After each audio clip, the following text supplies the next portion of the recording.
Hi everyone.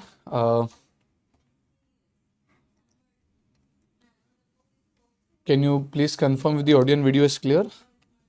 Sorry, I just got a bit held up. Can you just quickly confirm if the audio and video is clear?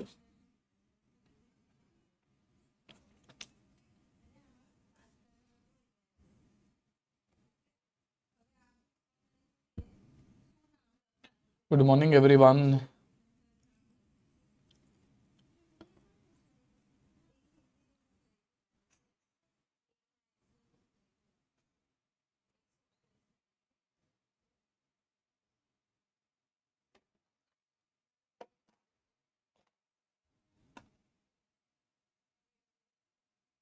Hello, hello, hello.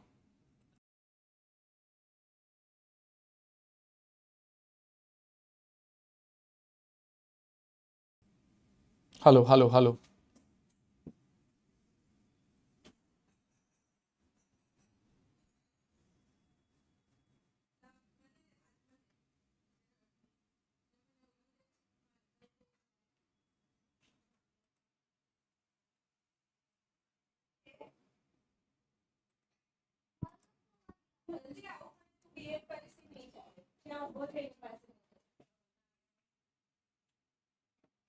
Hello, hello.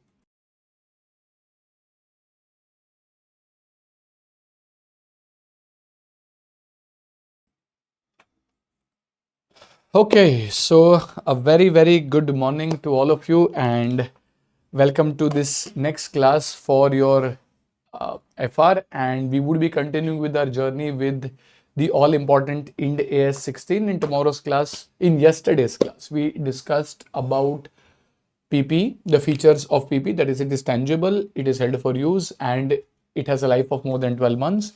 We discussed a few scope exclusions like non-current assets held for sale goes under 105, exploratory and evaluatory assets linked to mining operations goes under 106, and biological assets other than bearer plants which are used for agricultural activities because they go under Ind AS 41.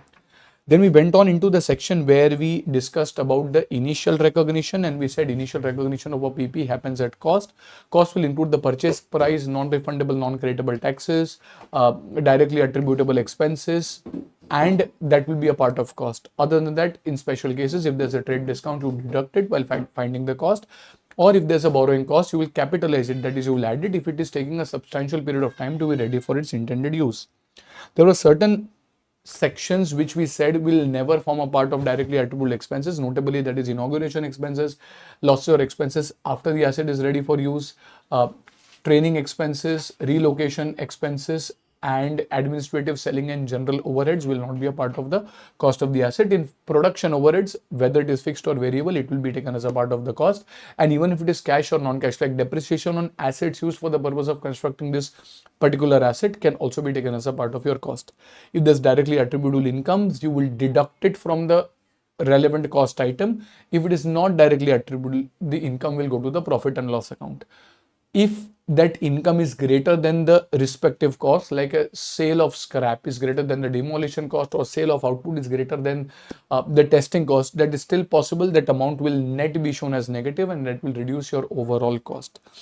Next, we had mentioned about certain abnormal losses, and we said abnormal losses will go to the P&L account, but normal losses will be added to cost. If nothing is mentioned, you will assume that these losses are abnormal in nature. Perfect. So this does a quick recap of what was done yesterday, and now if there's anything else you can let me know, otherwise we can jump on into today's session and take this further. Any other problems, queries? Nine? Okay, so we'll go on into a few questions and probably then go into the provision for site restoration, or rather, if you are fresh right now, let me just try to finish this provision for site restoration, use your freshness a little, and then maybe go on into the questions. That will be slightly a better strategy. Okay, so we'll go on into one very important area. This covers two standards. One is Ind AS 16, and this covers Ind AS 37. No sir means you're not fresh. Okay, so we are, let us say, going to cover this particular point, which is provision for site restoration, which is a fairly important area because it covers two parts of your syllabus. One is Ind AS 16 and one is Ind AS 37. 37 is a standard on provisions and contingencies, which is similar to AS 29.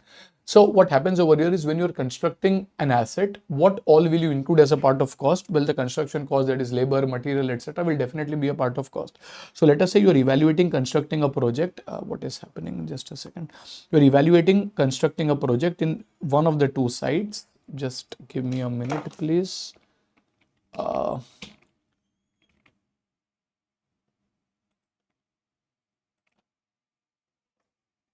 I'll just reset my pencil connectivity. Seems to be some issue.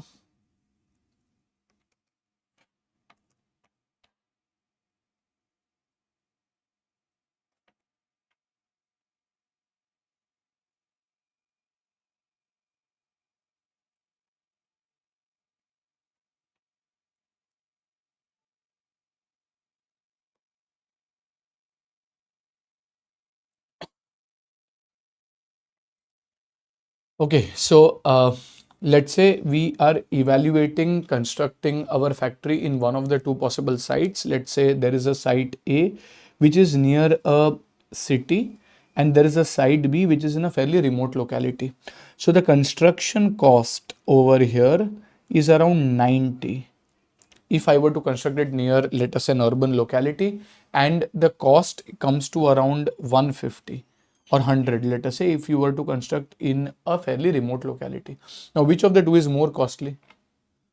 So over here, 90 is the cheaper option and 100 is the more expensive option. However, because site A, let's say you're planning to construct a nuclear power plant, because site A is close to an urban center, the government says that you can't just abandon the site when you leave. You have to restore the site, dismantle the factory, and restore it in the condition it was when we had given it to you. And this is a legal compulsion. Now, you intend to use this asset for the next 10 years, and you believe that, okay, I have an obligation to dismantle, but I don't have to dismantle or restore the site immediately. I have to do it after 10 years. And hence, you kind of say that, well, let's wait for 10 years. If you do that, what will happen is for 10 years, your asset A will be shown at 90, then depreciated, asset B will be shown at 100, then depreciated, and then suddenly at the 10th year, you will incur the expense. Okay. But if I want to truly find the cost of site A, anyone who looks at the financial statements will believe site A is cheaper as compared to site B. But is that truly the case? Site A is cheaper to probably construct. However, the total cost of this asset is, when I agree to take site A, I'm committing to construct this site, but I'm also committing to dismantle this site. That cost may be incurred, yes, after 10 years, but that cost has to be incurred. Let's say B does not have any site restoration obligations. So I'll write this in short. Let's say there is something called as SRO. SRO is site restoration obligation. So at year 10, let's say this is year 5 or this is year 0. At year 10, you are likely to incur 50 rupees to dismantle site A. However, you are not under any obligation to incur any cost for site B. If I do nothing at year 0, my entry will be PP account debit, let us say 90 over here, to cash bank 90, and it will be PP account debit 100 to cash bank, let us say 100.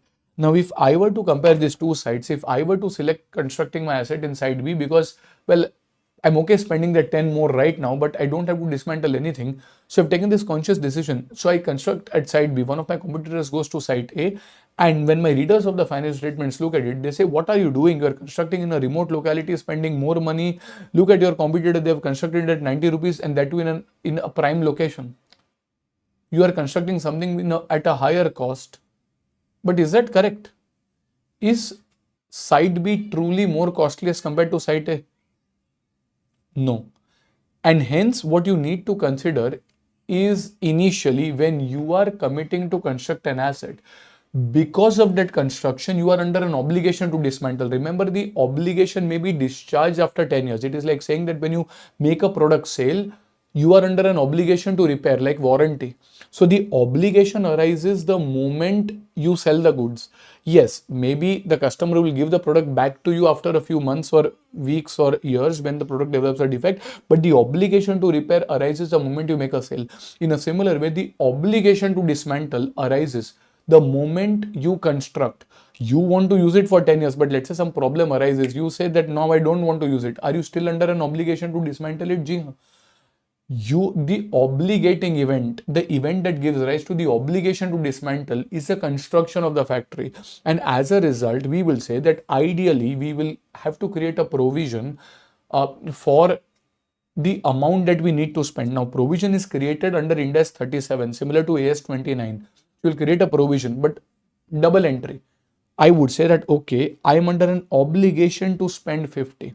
Am I under an obligation to spend 50 immediately? No, sir, after 10 years.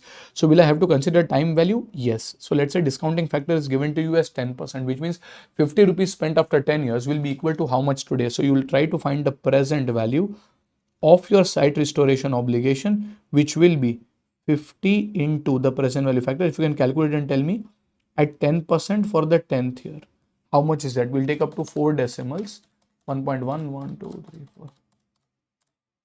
Let's say this is 0.3855, maybe 0.3855.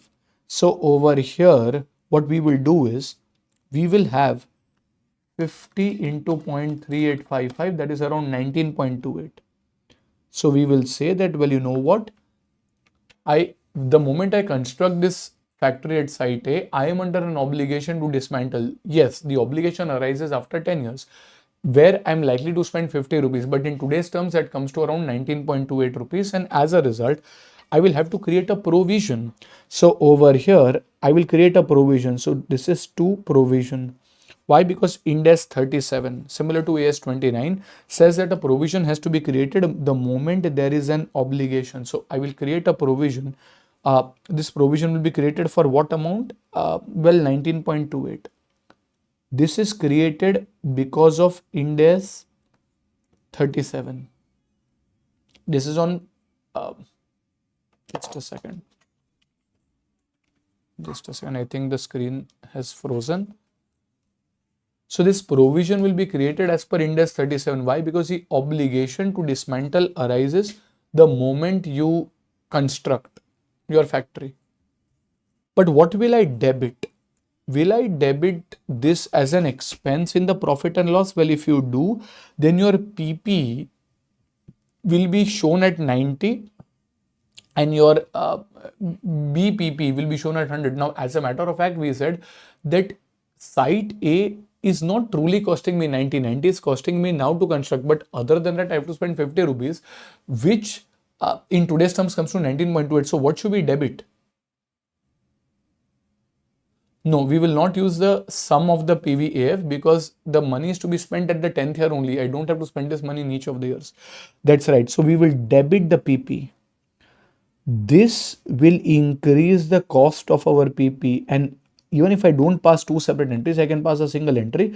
My total PPE amount at site A will be 90 plus 19.28, and hence this will come to 109.28. And now if I were to compare this with site B, in site B, other than 100, because it is at a remote locality, there is no other obligation which is put on you to restore this site, and hence the site B will appear at 100, and that is a much more correct, comparable and much more correct measurement of cost. So the measurement of cost, as we were discussing yesterday, will not just include the purchase price, taxes, direct, it will also include the present value of the site restoration obligation, whether you purchase the asset or you self-construct the asset. If there is a site restoration obligation, remember, it is not compulsory that there needs to be a site restoration obligation.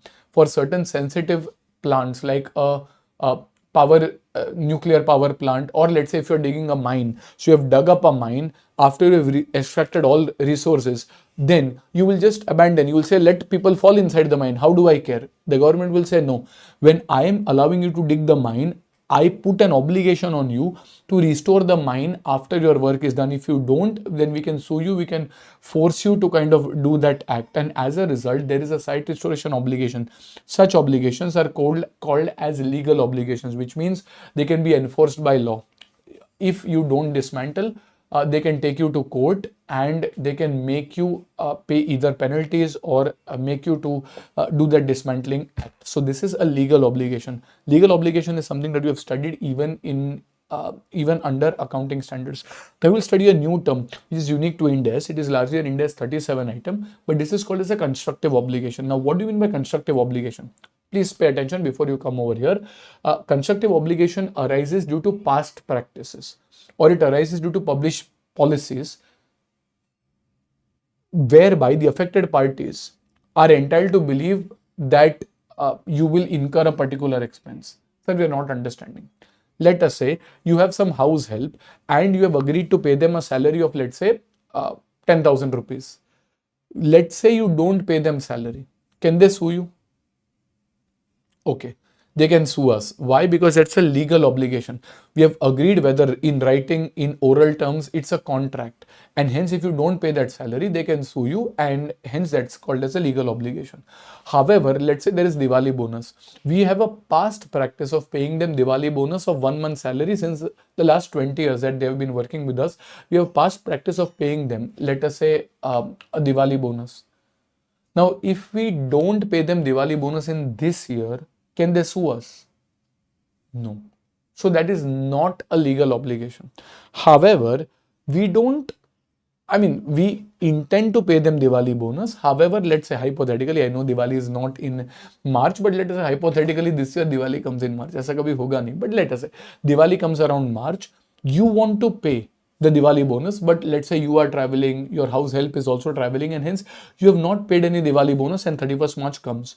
Let's say you are now in April. Now the question is, should you create a provision for Diwali bonus? Well, AS, accounting standards, would have said this is not a legal obligation, which means no one can force you to pay Diwali bonus, and hence I will not create a provision. I will till the time it is paid. I will just record it as an expense when it is paid. Ind AS takes a much more realistic perspective. Again, if someone wants to manipulate it, they can manipulate it, but we are doing our discussion based on good faith accounting. Ind AS says, well, you know what? Do you want to pay the Diwali bonus? Yes. Is that something that has been always paid in the past, and does that create an expectation in the minds of the affected parties? Yes. Your house help is entitled to believe that they will get the Diwali bonus. You want to pay the Diwali bonus. And Diwali has gone by. Let's say Diwali is in March and Diwali hoke gaya. Diwali is done and till 31st March it is not paid. Should you still create a provision under Ind AS? Yes. Ind AS 37 requires you to create a provision for legal obligations, that is obligations that is arising out of law, like a salary or a contract, or and even they require you to create a provision for something called as constructive obligations. Now, constructive obligations are not arising out of law, but they are arising out of past practices which create a valid expectation in the minds of the affected parties. If they do create an expectation in the minds of the affected parties, then you are required to create a provision even for constructive obligations. We'll do that in a lot of detail in the section of Ind AS 37. However, if we have to discuss that, why are we discussing this? Why are we reviewing this? Well, when we look at an obligation to dismantle, as per law, if there's an obligation to dismantle, should you create a provision for site restoration? Bang on. Yes, you will have to create. However, there's no law which requires you to dismantle. However, you are a company which has always been operating in a very environmentally friendly way, and you have always dismantled your sites in locations where you were. And hence, when you are getting a particular project, people are entitled to believe that you will also dismantle this site and you also intend to dismantle this site. Is there a constructive obligation? What do you guys think? Is there a constructive obligation on the entity to dismantle? Well, yes. So, will you create a provision under Ind AS 37? Yes, you will create a provision for site restoration, whether it is arising out of a constructive obligation or arising out of a legal obligation. This is the general principle of Ind AS, not just specific to Ind AS for site restoration. Even if it is Diwali bonus, Okay, even if it is warranty, like we typically create a provision for warranty, like if you buy shoes from Adidas, Reebok, Nike, they will give you a warranty card. So they are under a legal obligation to repair if there's a defect. However, there's a local shoe store from which you are buying the shoe. This guy does not have any stated legal warranty conditions. However, his past practice has always been that if his shoes develop some problem over a 3 or 6 month period, he always tends to repair this free of cost. So even if there is no legal obligation, is there a constructive obligation to repair? Yes, in which case a provision should be created under Ind AS. AS follows the strict legal form. Ind AS uses substance over form, and hence in substance, if there is what one believes an obligation, well, we should create a provision. So over here, let's say I have a legal or a constructive obligation to dismantle, which will result in me having to spend 50 rupees, let us say, after a period of 10 years, in which case I will create a provision for the present value of the site restoration obligation. Perfect. Is everyone clear with this? Okay. Now, what will happen over the course of these 10 years? Will your PP value change over the course of the 10 years? Well, of course, let us say, what will happen to the PP balance? Well, PP over here, which was 109.28, it will be depreciated over a period of 10 years. Let's say after 10 years, there's no salvage value.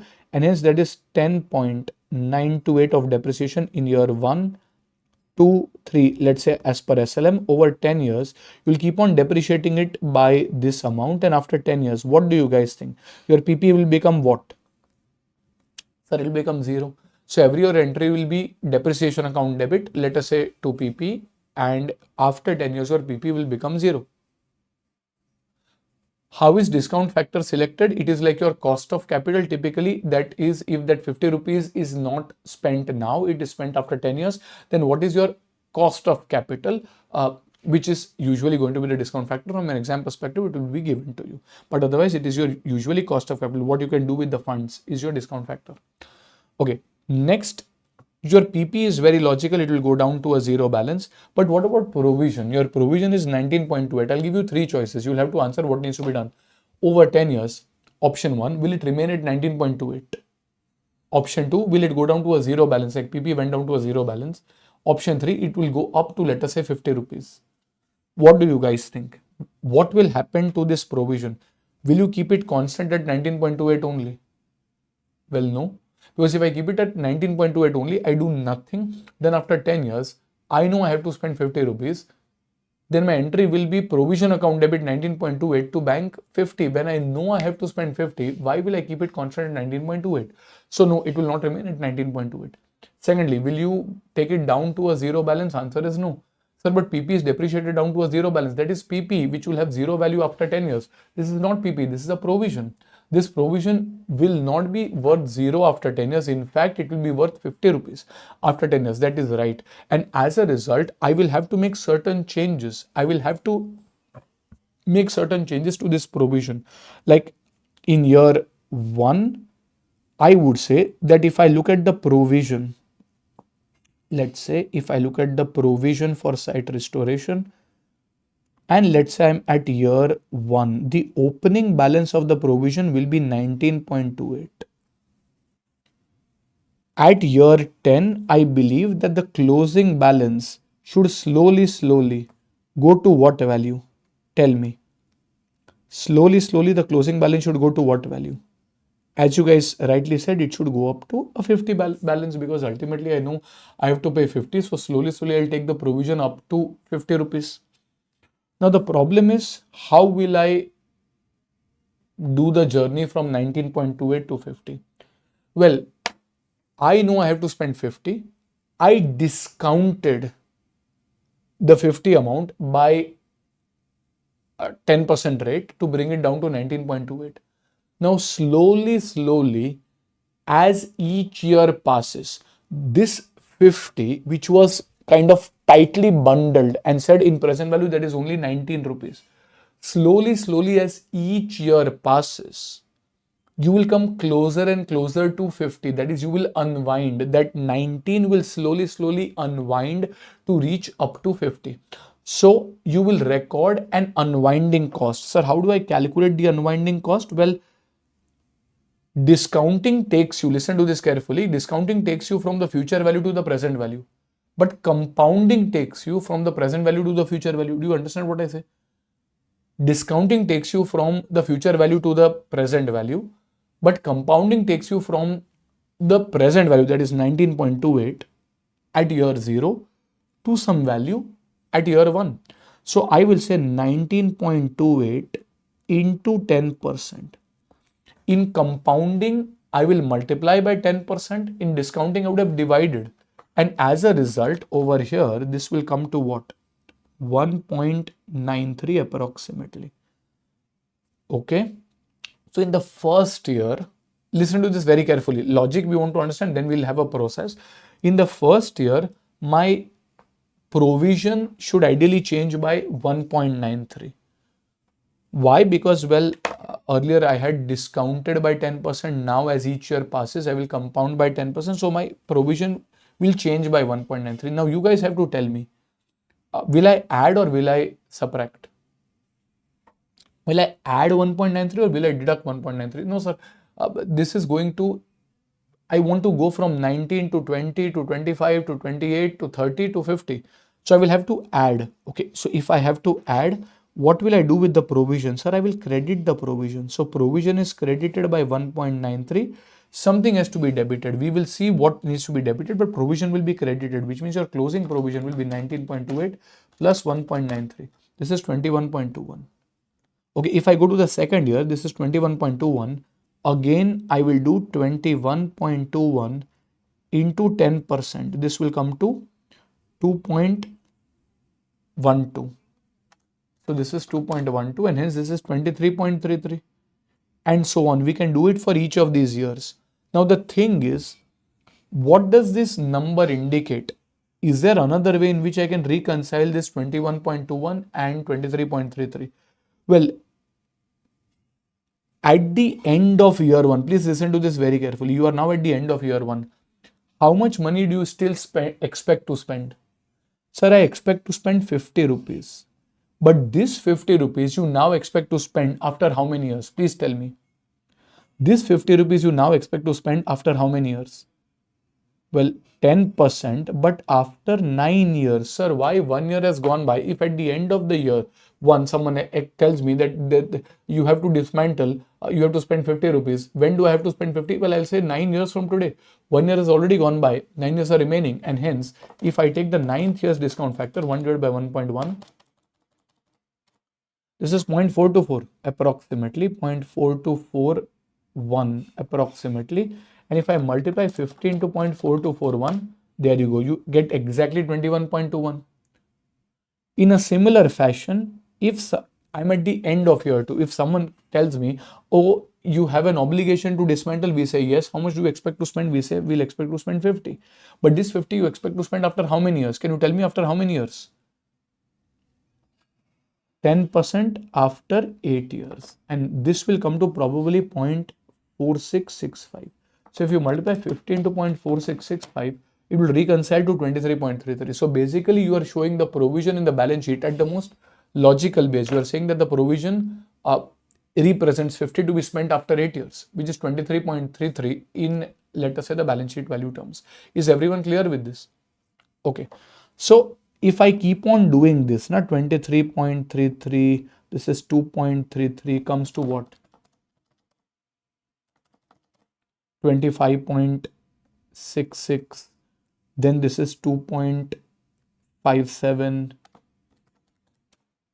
28.23. This is 2.82. I'm just doing it approximately 31.05. This is 3.11. Where are we going? Close to what? 3.42, 37.58, 3.76, 41.34, 4.13, 45.47. And if I look at the last year, 45.47 on this, if I do 4. Let's say if I take the last year as a balancing figure, maybe around 4.53, it's actually 4.54 or something, that's fine. then I will slowly come to 50 balance. So, okay, so what will happen for this, the journey of this provision, if I go to see, is at year 0, your entry would be effectively PP account debit 109.28 to bank, let us say, I believe this would be 90 to provision. Let us say this is 19.28. This is at year 0. Now from year 1 all the way up to year 10, your entry will be something account debit to provision. Your provision will be created by 1.93, then 2.12, then 2.33, and so on. It will keep on getting credited over the 10 years. But the question is, what will you debit? Now, this is very interesting. Initially, we said at year 0, because I constructed the PP, I have to spend 50 rupees after 10 years. That came to 19.28 in today's terms. But as each year goes by, I'm increasing the provision by 1.93, 2.12, 2.33. Why am I increasing? Well, I'm increasing due to passage of time. I'm increasing due to passage of time. That is very nice. Correct. I'm increasing this because time is passing. Had someone told me to dismantle today itself, well, probably I might not have spent 50. I might have spent a lower amount. I might have spent something, maybe 19.28, but not really 50. So the cost of PP gets affected by 19.28. But beyond that, I'm spending 50. The additional amount is because of, let's say, passage of time. And as a result, you will debit that to what? Well, we will debit it as unwinding expense, and unwinding expense is a part of finance cost. Any expense which is linked to passage of time, like interest is linked to passage of time, for example.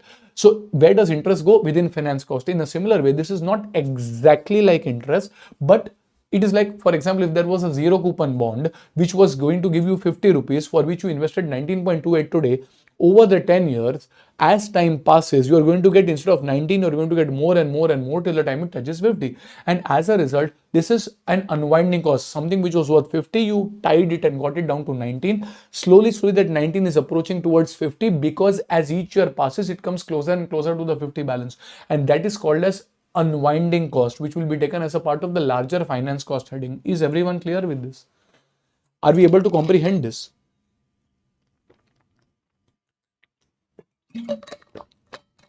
Okay, so in this case, what will happen is, in each of the years, you will say unwinding cost. Now, because this is linked to the passage of time, this will be a part of your finance cost heading in your profit and loss account. It will not affect the PP balance. And this will be the finance cost that will go. Is everyone clear with this? Okay, so at the end of year 10, your provision actually will become 50. And if your estimates are correct, sir, can my estimates change? Yes, of course. We will see what will happen if the estimates were to change. But let us say if your estimates remain the same, your provision will come up to a 50 balance, and you will dismantle. So you will spend that 50 and provision account debit 50 to bank 50. Sir, nothing is going to the PNL? No, sir. Everything which had to go to the PNL has already gone. Sir, where did it go? Well, out of the 50, 19.28 got capitalized along with PP.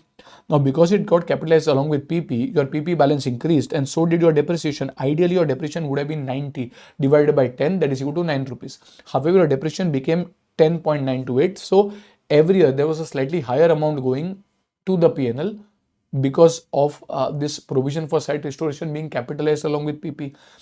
So 19.28 gets added along with PP, and through that it will ultimately get depreciated. And the remaining amount, if I go to see, if I total up all of this, you can just total up all of this, but I believe this will come to around 30.72. This would go to the PNL over the 10 years as finance cost. So basically that 50 rupees is going to the PNL over the 10-year period as the asset is being utilized, as time is passing. You are not passing anything at the end of the 10th year. Had this guidance not been there, you would have waited in a relaxed manner and then spend that money in the 10th year and put the expense in the 10th year. No, we are not doing cash system of accounting. The expense may be spent in the 10th year, but the obligation arises on construction. So 19.28 went with the asset, and then as each year passes, finance cost gets recorded. So over here, this is your treatment for provision for site restoration, which is kind of a combination of Ind AS 16 PP as well as Ind AS 37 for provisions and contingencies. Are we broadly clear with this? Okay, so let us review this once. Your provision for decommissioning or site restoration or dismantling, these are legal or constructive obligations, both. Constructive you can mark as important. This is an Ind AS concept.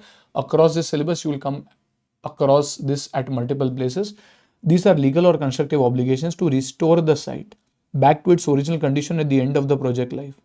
As per Ind AS 16, the present value of these should be capitalized. So out of 50, whatever is the present value, we will capitalize.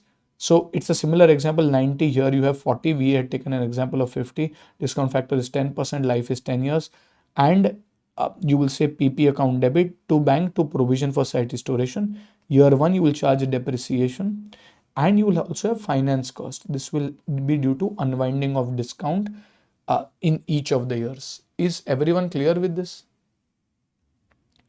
Any problems here?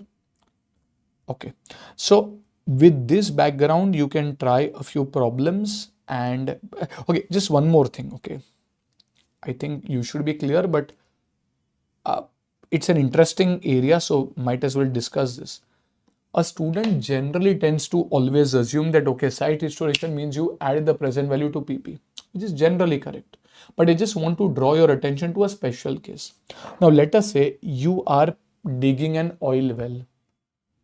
So when you're digging an oil well, the government imposes a site restoration obligation that the moment you leave this site, you have to dismantle it. Let's say the same thing. You dug up an oil well worth 90 rupees and you expected to spend 50 rupees after 10 years. You found 19.28. You'll add it with the PP. Perfect, no problem.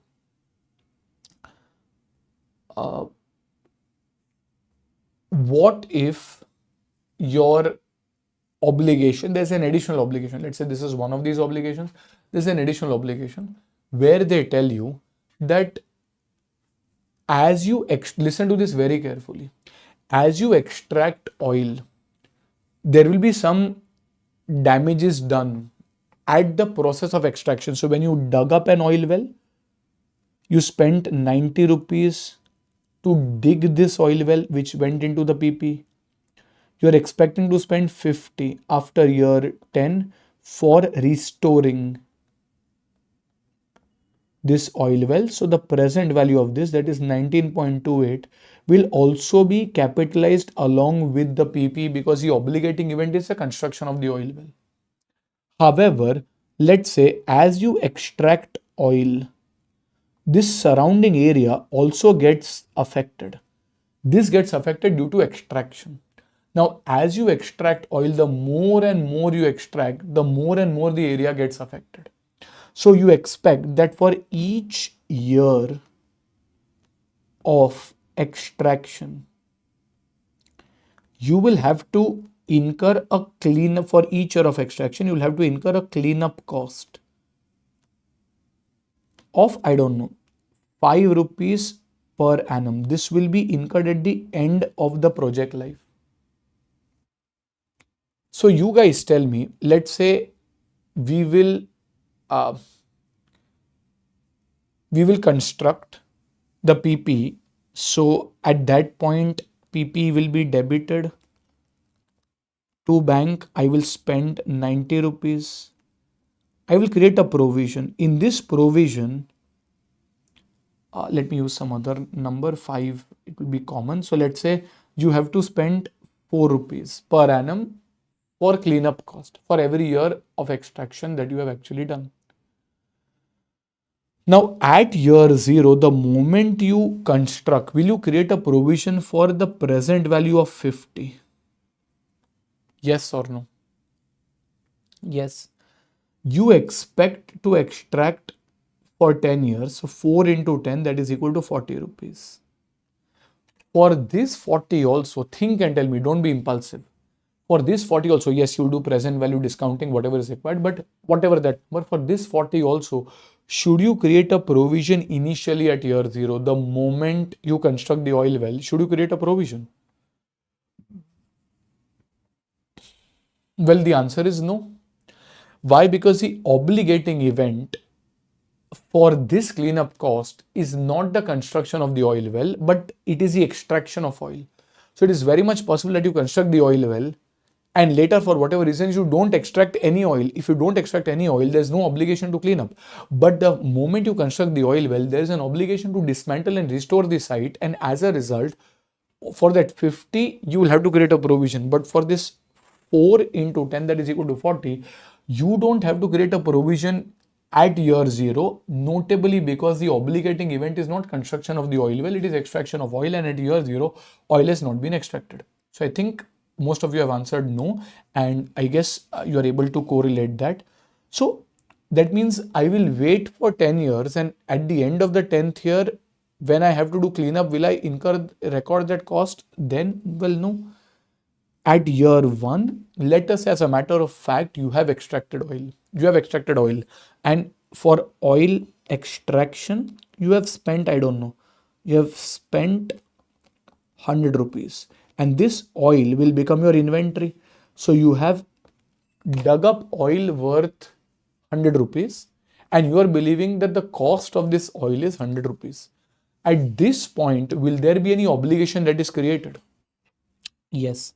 Now an obligation gets created for the purpose of cleanup. Achha, will that obligation be for the entire 4 into 10, 40? No, it will be for 4 rupees.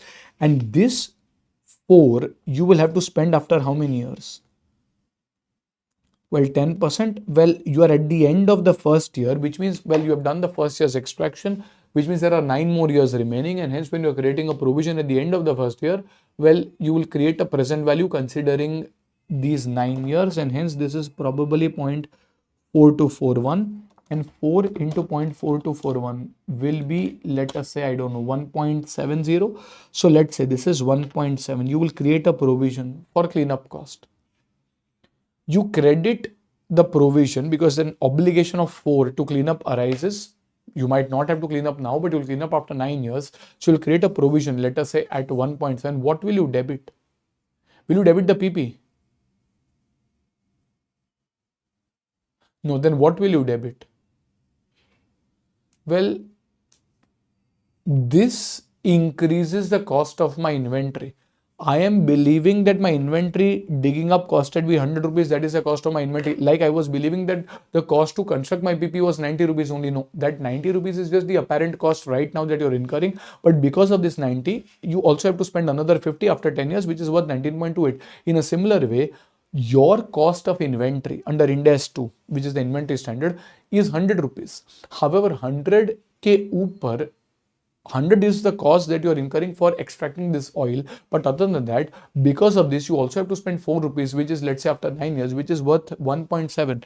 And hence, you will add it, that is correct, to the oil extraction cost. In general, this oil extraction cost will be a part of the cost of the inventory.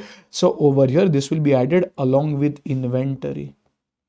Or let us say your oil extraction cost, as the case may be, and that is 1.7. This is a special case. Institute usually does not ask you multiple problems pertaining to this, but I want you to know that to assume that the moment you see provision for site restoration, add it along with PP is not always correct. You add it along with PP because most of the times the obligation to dismantle arises because of construction. But if the obligation to clean up or dismantle arises not due to construction, but because of operation, because of extraction, then you will add it along with the operation cost, extraction cost, as the case may be in each of the years. Is everyone absolutely clear with this? Okay, perfect. So we will do a few problems and then we will come back and see that what will happen if there is the change in an estimate, because it is very likely that if you estimate 50, it is not necessary that your expense will ultimately be 50 only. Your expense can possibly change. So we'll try to figure out what will happen in case there is a change as well. But before that, we want to understand the core concept. So let us go to questions on PP. Go to question number 1. So there are quite a few questions. We'll quickly try to review them. So whichever questions require a proper solving, I will tell you. Otherwise, we can just solve it in a scribble format, in a rough format, so that you get a conceptual understanding. So let us go to question number 1 on page number 116. This is a concept builder category question, not very important from an exam perspective. Go to question 1, page 116. Okay, so let us review. On 1st April 11, XYZ acquired a machine under the following terms. So the list price of the machine is 80 lakhs, import duty is 5 lakhs, delivery fees, electrical installation, pre-production testing. Remember, testing like quality control can also happen after production. This is pre-production testing. Okay, purchase of a 5-year maintenance contract with a vendor.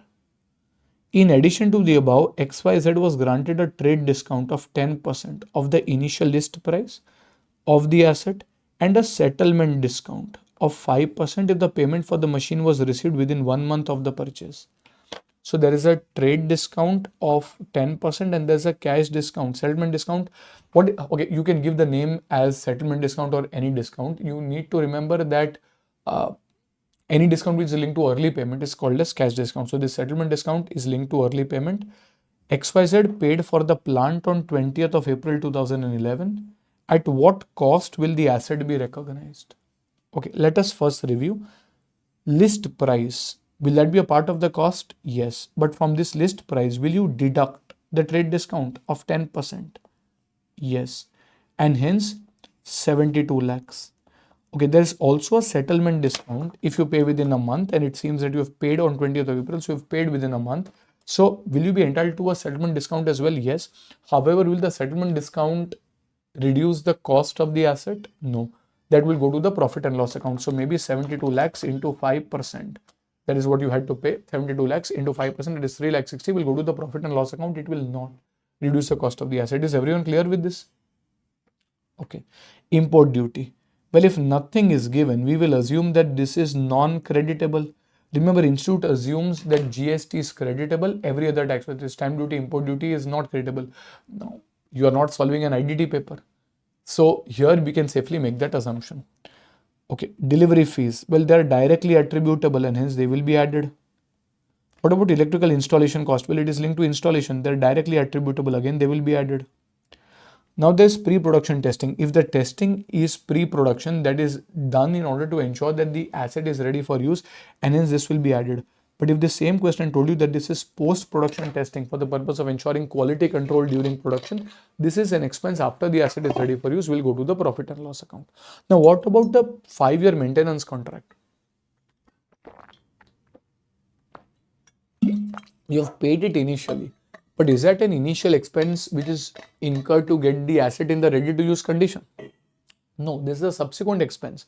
Yes, you might have prepaid it, and hence you might say that this is prepaid maintenance, 7 lakhs to bank 7 lakhs, and in each of the 5 years as the maintenance happens, maintenance expense account debit to prepaid maintenance. However, this maintenance cost, whether you pay initially or you pay later, this cannot be added to the cost of the asset.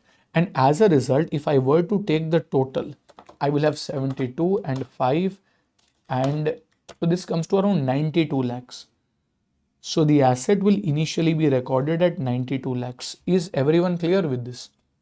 When you do the presentation, you will calculate the cost of this machinery, and for items which you are not taking, like the maintenance contract, like the settlement discount, you will have to write a note. Like you mentioned, maintenance expense is a subsequent expense and hence cannot be capitalized. You explain to the examiner why you are not taking it. Settlement discount is in the nature of cash discount and hence should be taken to the P&L. So you are explaining why you are not taking it. And we have put a reference note over here about testing cost. If it is pre-production, then it can be capitalized. But if it is post-production, then it will have to be expensed to the profit and loss. Are we clear with this? Now, delivery to the customer is selling and distribution. It's like freight outward. Here you are not selling inventory. You are buying a machinery and this is delivery charges to acquire the machinery. Question very clearly tells you that this is to acquire the machinery. Are we clear with this? Okay, so this is question number 1. Next you go to question number 2. The term of a lease allows a tenant XYZ to tailor the property to meet specific needs by building an additional internal wall but on the condition that the tenant returns the property at the end of the lease in its original state. So I've taken a big property on rent, and I can construct an internal wall. Now, is the wall tangible? Yes. Is the wall held for use? Yes. And is the wall having a life of more than 12 months? Yes. Which means, does the wall become a PP? Answer is yes. How will I show it? Well, I've taken an asset on lease. I have constructed a wall. I have constructed the wall. The asset is not mine, but the wall I have constructed, I control that wall. And as a result, that can be shown as a leasehold improvement. You can show it as a leasehold improvement asset. That is fine. This will entail dismantling the internal wall. X incurs a cost of 25 lakhs of building the wall, and the present value of the estimated cost to dismantle the wall is around 10 lakhs. Okay, so 25 lakhs is to construct the wall, and the present value, they've clearly told you, and the present value to dismantle the wall is 10 lakhs.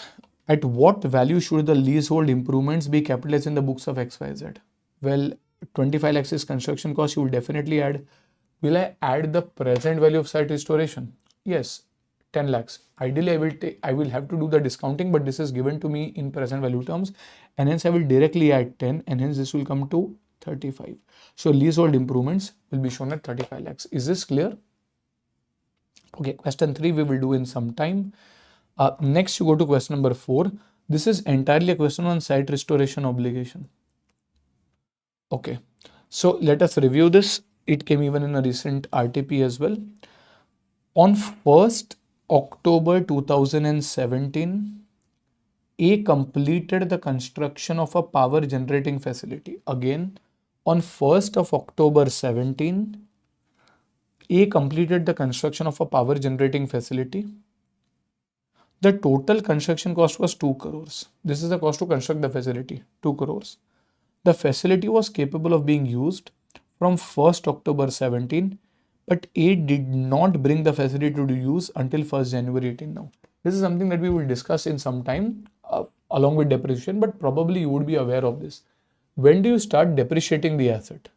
When it is ready for use, that is on 1st October, or when it is actually put to use, that is 1st January. If you remember, this is something that you would have studied since your CA foundation. Depreciation starts the moment the asset is ready for use, not put for use. You can make the asset ready, wait for 5 years, the asset is ready for use. You don't use it, it's a separate story. The asset starts getting depreciated the moment it is ready for use. So depreciation here starts from 1st of October 17.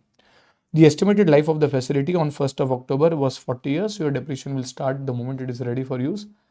Under the legal regulations in the jurisdiction in which A operates, there are no requirements to restore the land on which the power generating facility stands to its original state at the end of the useful life of the facility. So there is no legal obligation to restore. However, A has a reputation for conducting its business in an environmentally friendly way and has previously chosen to restore similar land even in absence of such legal requirements. What does this show? This showcases a constructive obligation to restore.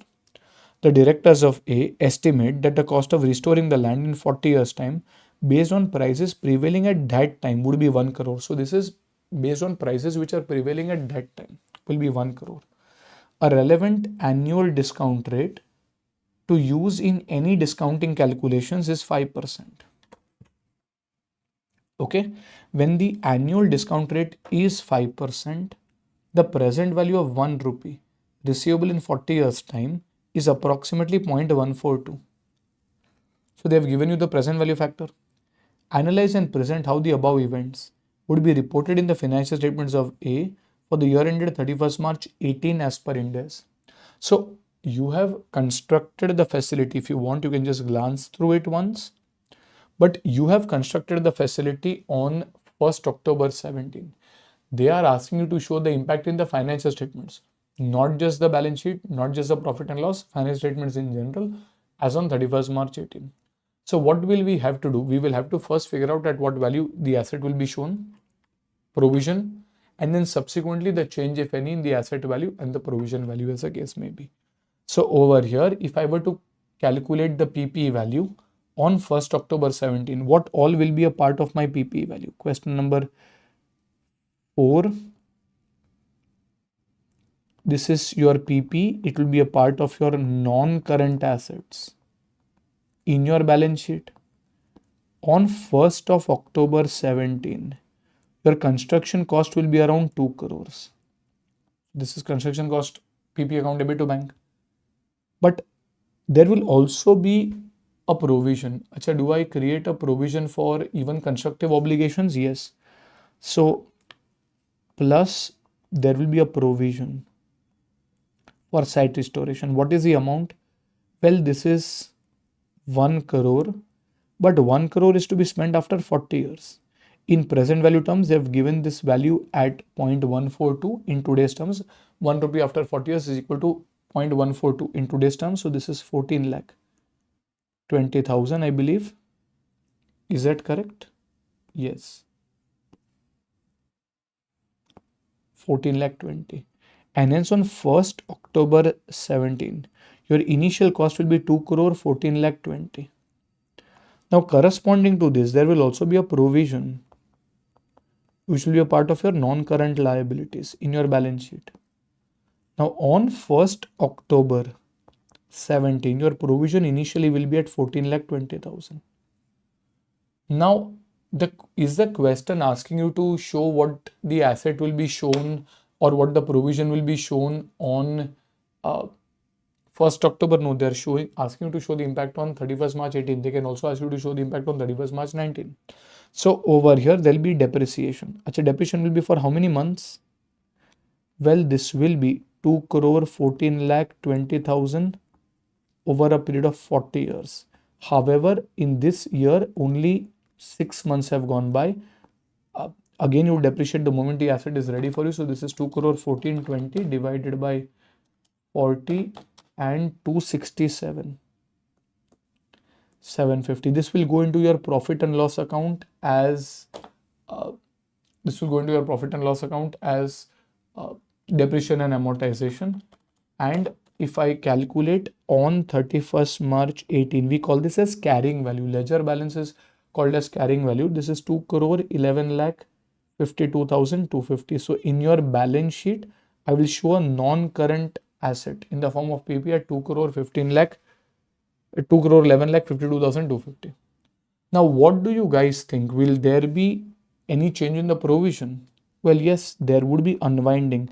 And what do I do with the unwinding? Remember, unwinding is added. It's a very normal mistake where a student deducts unwinding. Like when you look at PP, you have a habit of deducting depreciation because PP has to go down to a 0 balance, but provision has to go up to a 1 crore balance, and hence unwinding will be added. So how will you calculate unwinding? Well, 14 lakh 20,000 into 5%, but 5% is per annum. You will unwind only for 6 months because you're going from 1st October 17 to 31st March 18. And as a result, this will be, if I calculate, around 35,500. And as a result, on 31st March 18, your provision will appear at 14 lakh 55,500. So when I look at my balance sheet, I will show a provision at 14,55,500. I will show a PP of 2 crore 11 lakh 52,500. And in my profit and loss statement, in my statement of profit and loss, there will be a depreciation and amortization cost of 267,750. There will be a finance cost in the form of unwinding of 35,500. Are we absolutely clear with this? So you go to say over here 2 crore 11 lakh 52,250, 14,55,500, and these two items going in your statement of profit and loss. Is everyone clear?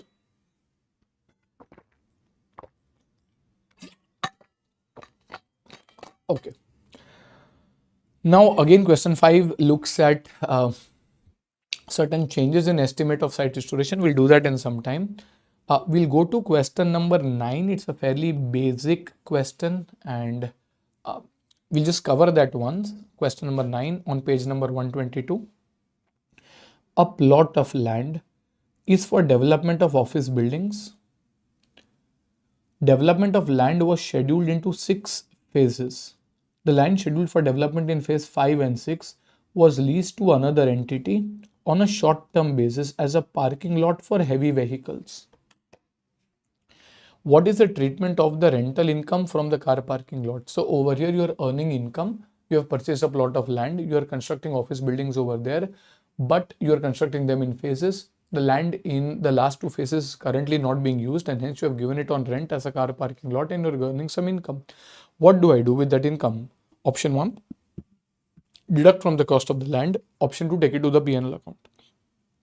That's right, I'll take it to the P&L account. So over here, it is not a directly attributable income to a cost of construction, and hence we will take it to the profit and loss account. That is a base for question number 9. Okay, 10, 11, 12 also we'll do in some time. We'll go to question number 15. Actually, this is a question from the older syllabus. It's not really a very important question, but it really helps you in understanding the directly attributable expense concept. So we'll quickly review this and then proceed further. So what are we supposed to do? Determine if the following cost can be added to the invoice price and included in the initial recognition of the cost of the asset. So whether these items will be a part of the cost of the asset. So if they're directly attributable, if the taxes are refundable or creditable, you will add it. If there's a borrowing cost, then if it is for a qualifying asset, that is if it is taking a substantial period for it to be ready for its intended use, you will add it. So there are a few things that we will study over here, can possibly help you. Please answer. Consultant's fees for choosing the new asset. So these are maybe a consultant and you are paying certain fees for choosing the new assets. It is in a way similar to brokerage that you have paid to a broker while you are buying a house. So if you are buying a house and you are taking the help of a broker to choose that house, you are, let's say, taking the help of a broker and you are paying them brokerage. Will that brokerage be added to the cost? Quickly answer. Yes, it is directly attributable expenses linked to acquisition. It is a cost to choose the asset. It is not a consultant's fees for how to operate the asset. No, it is a cost to choose the asset, and hence this will be added. That is correct. A trade discount received of 5% on the purchase price of the asset. Well, this is deducted. Like I discussed in the first question, on the list price there was a 10% discount, we will deduct this. So trade discount is to be deducted. A discount receipt for paying the invoice within 90 days. Now this is linked to early payment. This will neither be added nor be deducted. In fact, it will be taken to the P&L. So if you have received the discount, it will be taken to the P&L. Okay. Interest paid on a short-term loan taken to provide necessary cash for the payment of purchase price. Now over here, there will be another standard called as Ind AS 23. We are yet to study this, but this is similar to AS 16. So if this is for a qualifying asset, then I can capitalize, but this asset seems to be merely purchased. You are not really constructing it, and hence this does not appear to be a qualifying asset. So over here, you will ideally take this borrowing cost to the P&L, assuming the asset is not a QA. Assuming it is not a qualifying asset, you will take it to the profit and loss account. Import duties paid. So import duties paid will typically be added. Again, this is on the assumption that these duties are non-creditable, non-refundable. Shipping and cost of road transport, this will be added, directly attributable expense. Insurance for the shipping will also be added. Now a lot of students over here say that, well, the products can come, the machine can come even without insurance. Remember, that is not for you and me to decide. It is possible that the product was very fragile, it was a glass item, and had there been no insurance, I would have not done the import. So if the insurance is done, it is directly attributable to the acquisition, and hence you will add it. And okay, this is point 8. We have not yet done this again. An economic development rebate from the state. Another word for this is like a grant. So maybe you are buying like a solar panel and the government is giving you a grant. Now, what do you do with the grant? Well, the treatment for the same is as per AS 12, government grants, or Ind AS 20, which we are yet to do. What does this standard say? That if there's a grant that you are receiving, you can either reduce the grant from the cost of the asset, or you can take it to deferred grant. So over here, the treatment over here depends on Ind AS 20. That is, you can either deduct, we are yet to study this, deduct from cost, or you can create a deferred grant account and do the working accordingly. So this point 8 you can circle and point 4. These 2 points are connected to another standard, but I think you can have a broad understanding.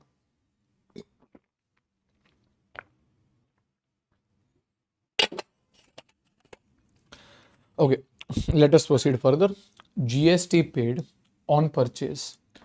Now, assuming GST is creditable, you will not add it to the cost. So it's like an input GST. Assuming it is creditable, this will not be added to the cost, because assuming this is creditable, institute at least solves all questions considering GST to be creditable, other taxes to be non-creditable. Now these points, there is some drama that is getting created. Okay, cost of laying a new concrete slab and installing special rubber mounted footings for new press, that is machine, in order to reduce the vibration during use. This is called as site preparation. If the question only gives you site preparation expense, what are you doing? You're laying a concrete slab, you're having special rubber mounted footings. What do I do with the site preparation expense? I will add it. They're just explaining site preparation. Hiring of a crane to transfer the press from the vehicles to the factory. Now your machine is very heavy, people cannot lift it, so you've hired a crane to put the machine in the factory. This is called as loading and unloading charges. What do I do? So this is like loading and unloading charges. What do I do? Well, I will add it. Costs associated with removing a section of the factory roof to allow the machine to be dropped into place and then subsequently refitting the roof. Okay, maybe your machine is very big, it cannot enter from the door, so there's a lot of drama that is getting created. So you remove the roof, drop the machine, and then refit the roof. Is that also a directly attributable expense to bring the machine in the location and condition as desired by the management? Yes, so this is also to be added. Professional fees charged by consulting engineer for overseeing the installation process. So you've got someone who is going to help you with the installation. What do I do? Well, this is again add. It is linked to installation. Electrician's fees for connecting the press to power supply. Like if you are installing an AC in your house, you would have seen that there is a special connection needed. So you bring an electrician to give you that connection. There's an installation done by an AC technician. And as a result, these items we can say will be added. A portion of operating costs like salaries, office expenses of the purchasing department. Can I say these are like admin expenses? Will the admin expenses be added? No, they will be taken to the profit and loss account because they are administrative in nature. Cost of materials like papers and inks used for calibrating the machine and setting it up for operation. Now, something is happening, we don't know. Calibrating the machine. Basically, this is necessary to set it up for operation. And as a result, this is like setup cost. If just the word setup cost was given, what would you have done, sir? We would have added it. So again, this is like setup cost and we will add the setup cost. The cost of training the operators of the new machine. Any kind of training cost will not be added. In fact, it will be taken to the profit and loss account. A portion of inefficiencies in the production for the first month of use while the operators became comfortable with using the machine. So while they were using the machine, this is after it is ready for use. There were certain inefficiencies and due to which there were certain costs that were getting incurred. So what do you guys think? Will that be capitalized? No, this is expenses incurred after the asset is ready for use and hence this will also go to the profit and loss account. Are we clear with this? So these are just various line items. I don't see a question like this directly coming in your main exam. However, some of these line items can be borrowed in a slightly bigger question which can be used from an exam perspective. So we kind of have retained this question for your practice. Next, we will go to another interesting question on these lines, which is question number, just a second, 27. Yes, there'll be a bit of back and forth, at least in the first 2 or 3 chapters. After that, a lot of this will be streamlined, sir. But how will we track which sum to do when. Well, I would have written all of this. See, we've done question 1, 2, 3, 4, then 9 we did, then 15 we did, then we are going to 27. So below your shield, it will be very clearly mentioned what needs to be done in what sequence. In question 15, production overheads have to be added. Well, this is administrative salary. This is administrative, and hence admin overheads are not added. Yes, if it was production overheads, then we could have said that we can add it. Like an accountant salary, for example. We will not add it. It is admin in nature. We'll go to question 27 on page 138. It's a good question. Question 27, page 138. On 1st of January 2021, and okay, what do you have to do at the end? What is the cost of the equipment at initial recognition? So we just have to find the cost at initial recognition.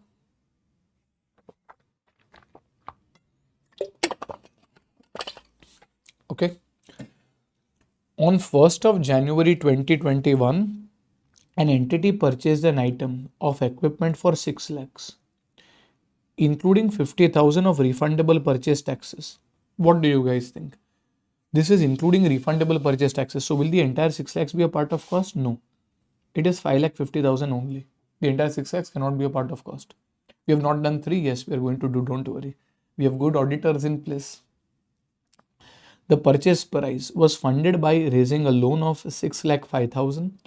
In addition, the entity has to pay 5,000 in loan raising fees to the bank. The loan is secured against equipment. Now over here, we did not have money. So for the 6 lakhs and some 5,000 loan raising fees in total, we took a loan of 6,05,000.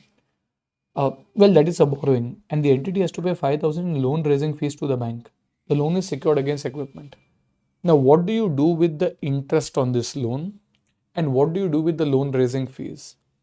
If you kind of look at the loan raising fees per se, this would be like processing fees. Now, if you remember AS 16, when you look at borrowing cost, what does borrowing cost include? Borrowing cost includes interest cost. It includes maybe discount on issue, premium on redemption. It also includes the processing fees, for example. So can I say this is a part of a cost connected to borrowing? Like interest is a cost connected to borrowing. Any loan processing fees, raising fees is also connected to the borrowing. And as a result, if this is a qualifying asset, then these larger borrowing costs will be capitalized. If it is not a qualifying asset, then they will not be capitalized. So we will have to wait for this to see whether this is a qualifying asset or not. In January of 21, that's the same month, the entity incurred cost of 20,000 in transporting the equipment to the entity's site and 1 lakh in installing the equipment at the site. These are clearly directly attributable expenses to construct, and hence they will be added. At the end of equipment's 10-year useful life, the entity is required to dismantle the equipment and restore the building housing the equipment. The present value of the dismantling of equipment and restoring the building is estimated to be around 1 lakh. So this is present value. Should this be added? The answer is yes. This is present value of site restoration will also be added. In January 21, we are still in the same month. The entity's engineer incurred the following cost in modifying the equipment so that it can produce the products manufactured by the entity. So the equipment as it is bought is not capable of being used in a manner the entity wants. So the entity's production engineer did some modifications to get the equipment in the ready to use condition. Should this cost be capitalized? Well, yes. Materials of 55,000, labor of 65,000, and then I will highlight. You will tell me what is to be done. Highlight this, please. Depreciation of plant and equipment used to perform the modifications, 15,000. Will this also be added? This is depreciation of an equipment that this engineer is using for the purpose of doing the modifications. Will this also be added? Yes. This will also be added, whether it is cash in nature or non-cash in nature. If I take 55, 65 and 15, how much is that? 55, 65 and 15, this is 1,35,000. Your cost include directly attributable expenses. They have not said only directly attributable cash expenses. Even directly attributable non-cash expenses would be added. In January of 21, the entity's production staff were trained in how to operate the new item of equipment. Training cost included cost of an expert, external instructor, and labor. This is at the end of the day training cost. Will training cost be added? Not 7, not 3. So none of this training cost will be added. In February 21, you are now in the next month. The entity's production team tested the equipment and the engineering team made further modifications necessary to get the equipment to function as intended by the management. You are still getting the equipment in the ready to use condition. The following costs were incurred during the testing phase. This is important again, highlight this: materials net of 3,000 recovered from the sale of scrapped output 21,000.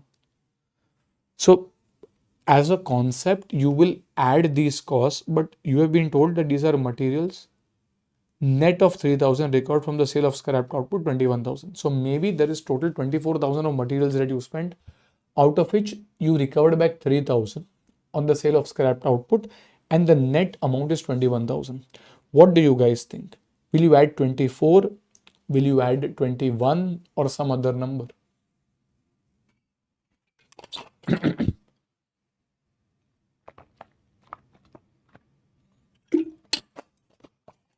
That is right. You will add 21,000 because ideally the materials.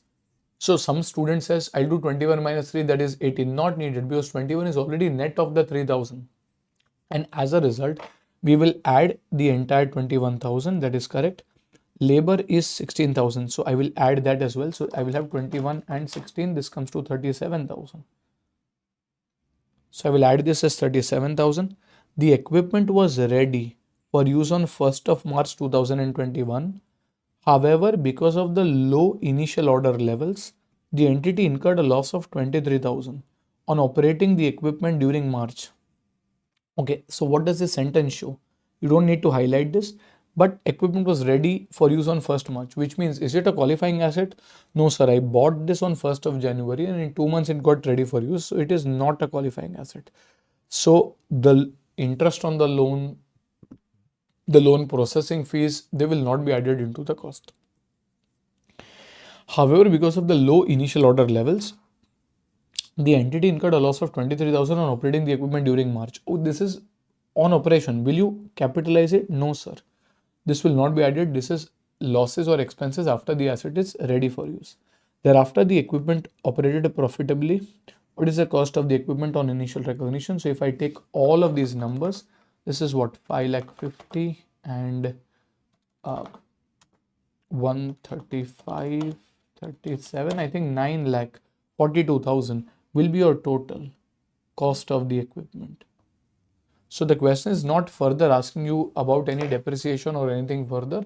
So they just want to calculate the cost of the equipment. Here they test various concepts like your ability to remember that training cost will not be added, loss after the asset is ready for use will not be added, borrowing cost will not be added, materials net of the scrapped output should be added, even depreciation, which is non-cash in nature, if it is directly attributable, it will be added. Is everyone clear with this?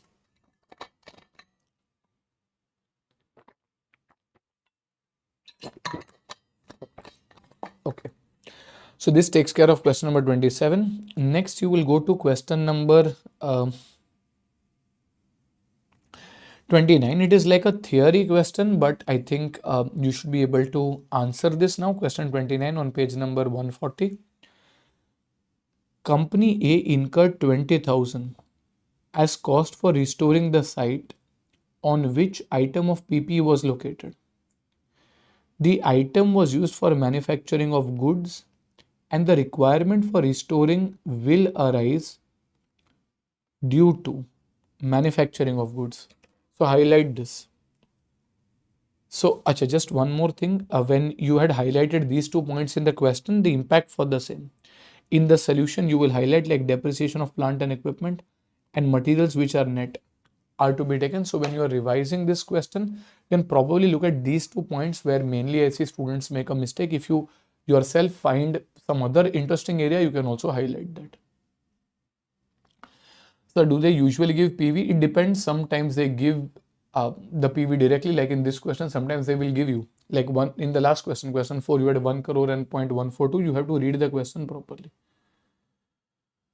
Do we have to give the notes for items that are ignored? Yes, preferably that is what I prefer.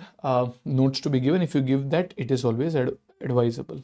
There's no law which tells you, but it is always advisable. Okay, when I look at question number 29, what is the treatment of this 20,000 in the books of A? Analyzed on the basis of the provisions of relevant Ind AS. So this 20,000 is a restoration cost. But what is the item which gives rise to the restoration? Is that the construction of PPE or is that the manufacturing of goods? What is the item that gives rise to this obligation? Construction of PPE or manufacture of goods? Manufacture of goods. And as a result, you will create a provision, yes, the moment the goods are manufactured. But the corresponding debit will go to what? That is right. You will charge it to inventory. So over here, this will be inventory. Account debit, let us say to provision. So over here in the given case, we have been clearly given that the requirement to restore arises due to manufacturing of goods, and hence 20,000 of this restoration cost should be added along with inventories. Highlight this. It is added along with inventories because requirement to restore is arising due to manufacturing of goods. Are we clear with this? Okay, so this is question number 29. We can also touch upon another interesting question actually. Go to question number 33. Let us review this. Question number 33 on page number 143. On 1st of April 2013, Jackson purchased some land for 10 million. Great.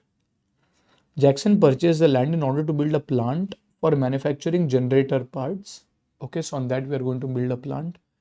During the 6 months from 1st April 13 to 30th September 13, Jackson incurred costs totaling 3.5 million in preparing the land and erecting the structure of the plant. So these are costs which are incurred to, in a way, construct the plant.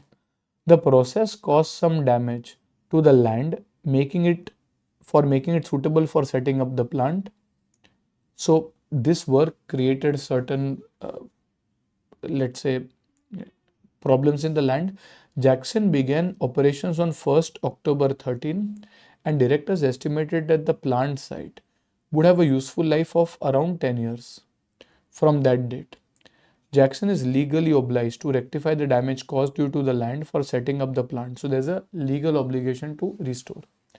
The directors estimate that the cost of this rectification after 10 years on 30th of September will be as follows. Around 3 million to rectify the damage caused by preparation of land for setting it up for the plant. So this is directly attributable to the construction. And 0.2 million for each year to rectify the damage caused due to effluent generated out of the production process of the plant. So you will highlight this. This is a slightly different item. Like the last question was a question 29, was more of a theory type of a question. Here they have actually applied that. 0.2 million for each year to rectify the damage caused due to effluent. Maybe there is some waste generated out of the production process of the plant. So the obligating event for the 3 million is what? So that is construction of the plant. But the obligating event of this 0.2 million per annum is what? Well, that is the production process. As you run the production process, there would be certain cost. Following this rectification work, the land could potentially be sold to a third party for no less than its original cost of 10 million. Following this rectification work, the land could potentially be sold to the third party for no less than its original cost. That is fine. So this is for the land. An annual discount rate appropriate for this project is 12%. The present value of 1 rupee payable in 10 years time with an annual discount rate of 12% is 32.2 paise. That is 1 rupee after 10 years is 32.2 paise now, that is 0.322 rupees.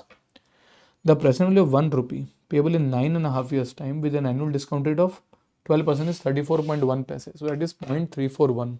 That is 9.5 years. What is the implication of the rectification of damage of land mentioned in this case study? What is a relevant provision that needs to be created under IFRS? Okay, they have copy pasted this in the MTP from IFRS only. You can see question numbers are given in million. Usually India is a country where you are using lakhs and crores. India, Pakistan, Bangladesh, Sri Lanka, everywhere else you go, it is million, billion, trillion only. So they've copy pasted this from IFRS, but nevertheless, the treatment remains the same even under Ind AS. So what is the treatment over here? When I let's say acquire land cost is around 10 million. Land does not get depreciated. The building component, the plant component does get depreciated. The land does not get depreciated. The land will continue to be at 10 million. You can use full numbers as well. 10 million is 1 crore, or you can use in million as well. So let us say if I look at question number what? Question number I think 33. Just a second.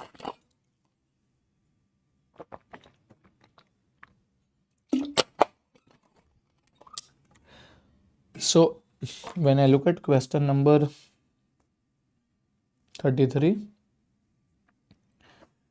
there will be land cost, which is 10 million. Then there will be plant. Now in plant, there will be a construction cost. What is the construction cost? If I go to see in the plant, this is around 3.5 million. And to this, you will add the PV of site restoration. Over here, you have been told that you will have to spend 3 million to rectify the damage, but this 3 million will be spent after 10 years. And discounted is 32.2 paise. 3 into 0.322. I think this is 3 into 0.322. 0.966 if I'm not wrong. And 3.5 comes to around 4.466. Now, does land get depreciated? The answer is no. Does your plant get depreciated? The answer is yes. So this is 4.466 divided by 10 years into 6 by 12. 6 months have gone by. So divided by 10 into 6 by 12 comes to 0.2233, which means your plant comes to, I believe, 4.2427. This is what your plant comes to, and your land is at 10 million. Now, other than that, there will be other provision, which will be for 0.2 million. Why? Because of there is operation, but the operation is not done for the entire year. You started operation on 1st of October and today you are on 31st March, which means you have operated it for 6 months, and hence your obligation that gets created is not for the entire 0.2 million. It creates for 0.1 million as on the balance sheet date, because there is some operation which is done. Now this is present value factor at the rate of whatever percent for 9.5 years. Is that number given to you? Yes, that is given to you as 0.341. 0.341. So over here, this is 12%, 0.341, and hence this is 0.1 into 0.341 comes to around 0.0341. Now, if I go to see provision, your provision for restoration at 1st October 13 initially was 0.966, on which there would be some unwinding. So there would be some unwinding, which is 0.966 into 12% into 6 by 12. So if I go to see 0.966 into 12% into 6 by 12 comes to 0.05 I don't know, 0.05796 or 0.058. So this actually comes to 0.966 plus 0.058, 1.024.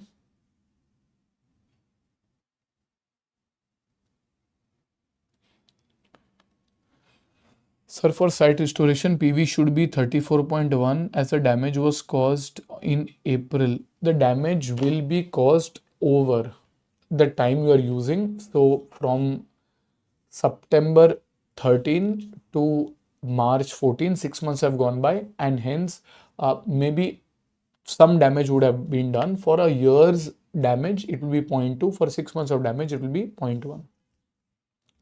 This is 1.024, and to that you will add an additional provision. Now this will be added along with inventory probably, but I don't know the inventory extraction cost or anything. So over here 0.0341, and hence your closing ultimate provision on 31st March 2014, you can even show two separate provision numbers, or you can show it in a single one, 0.0341.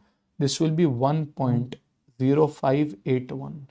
So basically at the end your PP will appear at a land of 10, machinery at 4.2427, your provision will appear at 1.0581, and in your PNL there would be a depreciation of 0.2233, and there would be an unwinding of 0.058. So that is what is meaning of unwinding. Unwinding means something which was worth 50 has been tied up, that is wound up. So if you have a spring, if you wind up the spring, it becomes shorter. Then slowly it unwinds, that is, it becomes bigger and bigger. So something which I have to spend 50, I have reduced it and got it down to 19.28. Slowly that spring becomes bigger and bigger, it unwinds. That is why they call it as unwinding cost. Okay, so if I go to see what all are the relevant line items here, we see that the cost of plant excluding land will be 4.46.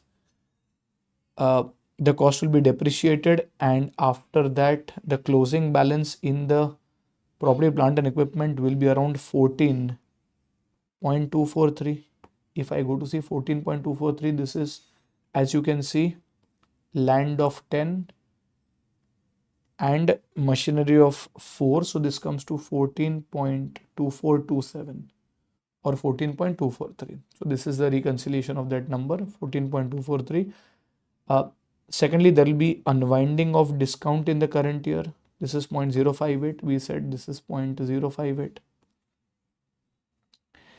And there would be an additional amount provided of 0.034. Additional amount of 0.0341 as we found. So ultimately, if you go to see, there is a 1.0, the carrying amount of the provision is 1.058. All said and done, 1.058. So you can refer this, and maybe if you want to do a summary, you can, I'll just give you a board note page number 11. So you can just mention, so there's a lot of theory given in the printed solution. If you just want to see how it is clearly done in a statement numerical format,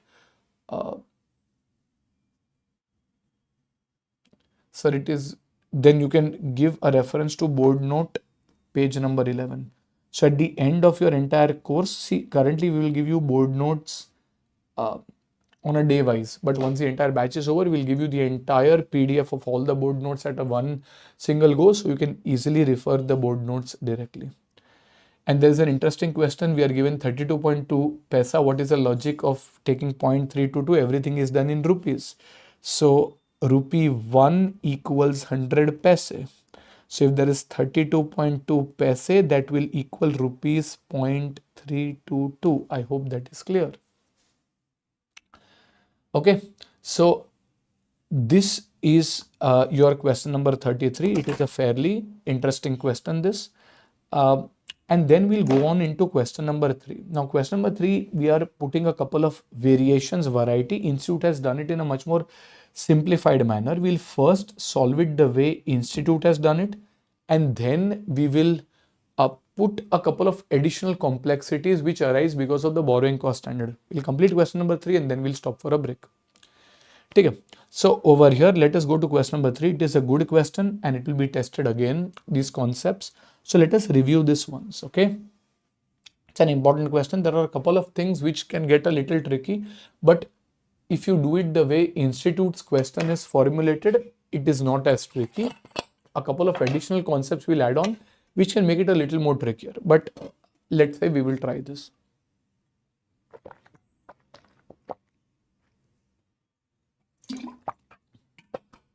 Before we progress in this, we should have a quick revision of the concept of abnormal loss and normal loss. If it is a normal loss is a part of the cost. Abnormal loss should not form a part of cost. If it is already a part of cost, it should be removed and that should be taken to the profit and loss account. Let us apply that. X Limited started construction on a building for its own use from 1st April 10. The following costs are incurred. This is for construction of the building: purchase price of land, stamp duty and legal fee, architect's fee, site preparation, materials, direct labor cost, and then you have general overheads. What do you guys think? If I look at overall, maybe I can show land separately, I can show building separately, and then take the total, or I can show land and building combined. But nevertheless, will the price of land be added to the overall PP block? Yes. What about stamp duty and legal fee? Directly attributable. Unless otherwise given, this is non-creditable and hence this will also form a part of the cost.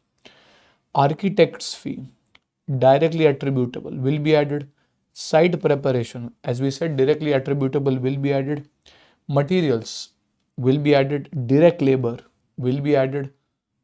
What about general overheads? That is right. General overheads are general in nature, they are not directly attributable and hence they will not be added. So as rightly put in, other than general overheads, we will take everything. Perfect.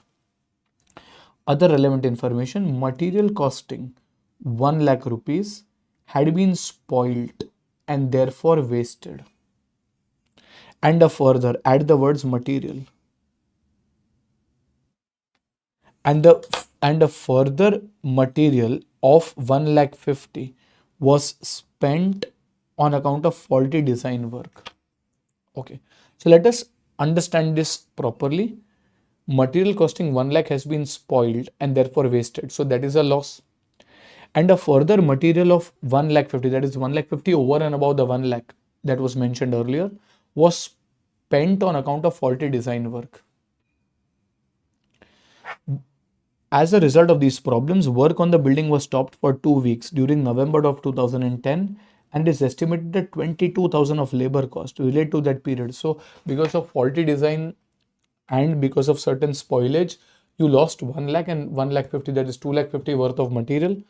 And because of such problems, your work was halted, but you had to still pay your labor and hence you ended up paying 22,000 of labor cost during that period. What do you guys think? Are these normal losses or are these abnormal losses? Abnormal loss. Sir, why?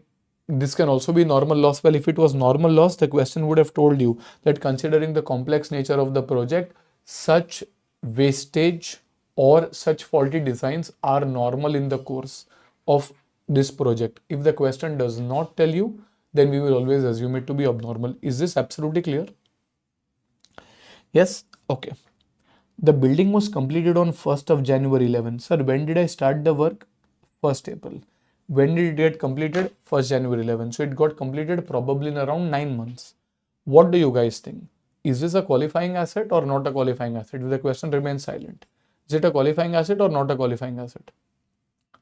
Not a qualifying asset. Remember, for it to be a qualifying asset, it should take a substantial period of time. And typically that substantial period of time is more than or equal to 12 months. This asset is only taking 9 months and hence if nothing else was given, this is not a qualifying asset. And brought to use on 1st April 11. Remember, for depreciation purpose, for qualifying asset purpose, for everything, the date the asset is ready for use is the relevant date, not the date when it is actually brought or put to use. X has taken a loan of 40 lakhs on 1st April 10 for construction of the building. Okay, this is something that you will highlight, which meets the definition of a qualifying asset as per Ind AS 23. This sentence is not given in the institute question. Earlier it was there, then the institute removed this sentence. but we have still kept it. So we will see what is to be done. Whatever I written, ICI has changed the question and has deleted the line for qualifying asset. Therefore, the asset which takes 9 months is not a qualifying asset, and hence borrowing cost is not capitalized in such a case. So currently, we have not done the borrowing cost standard.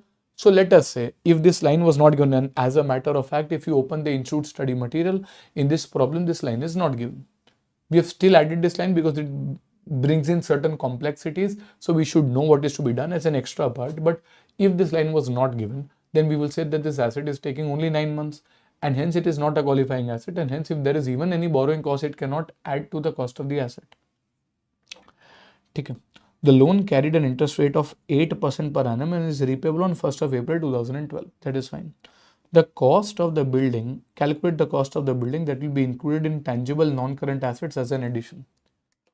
In this particular case, the question has not told you to find any depreciation or carrying value in other sums. Remember, you were given useful life.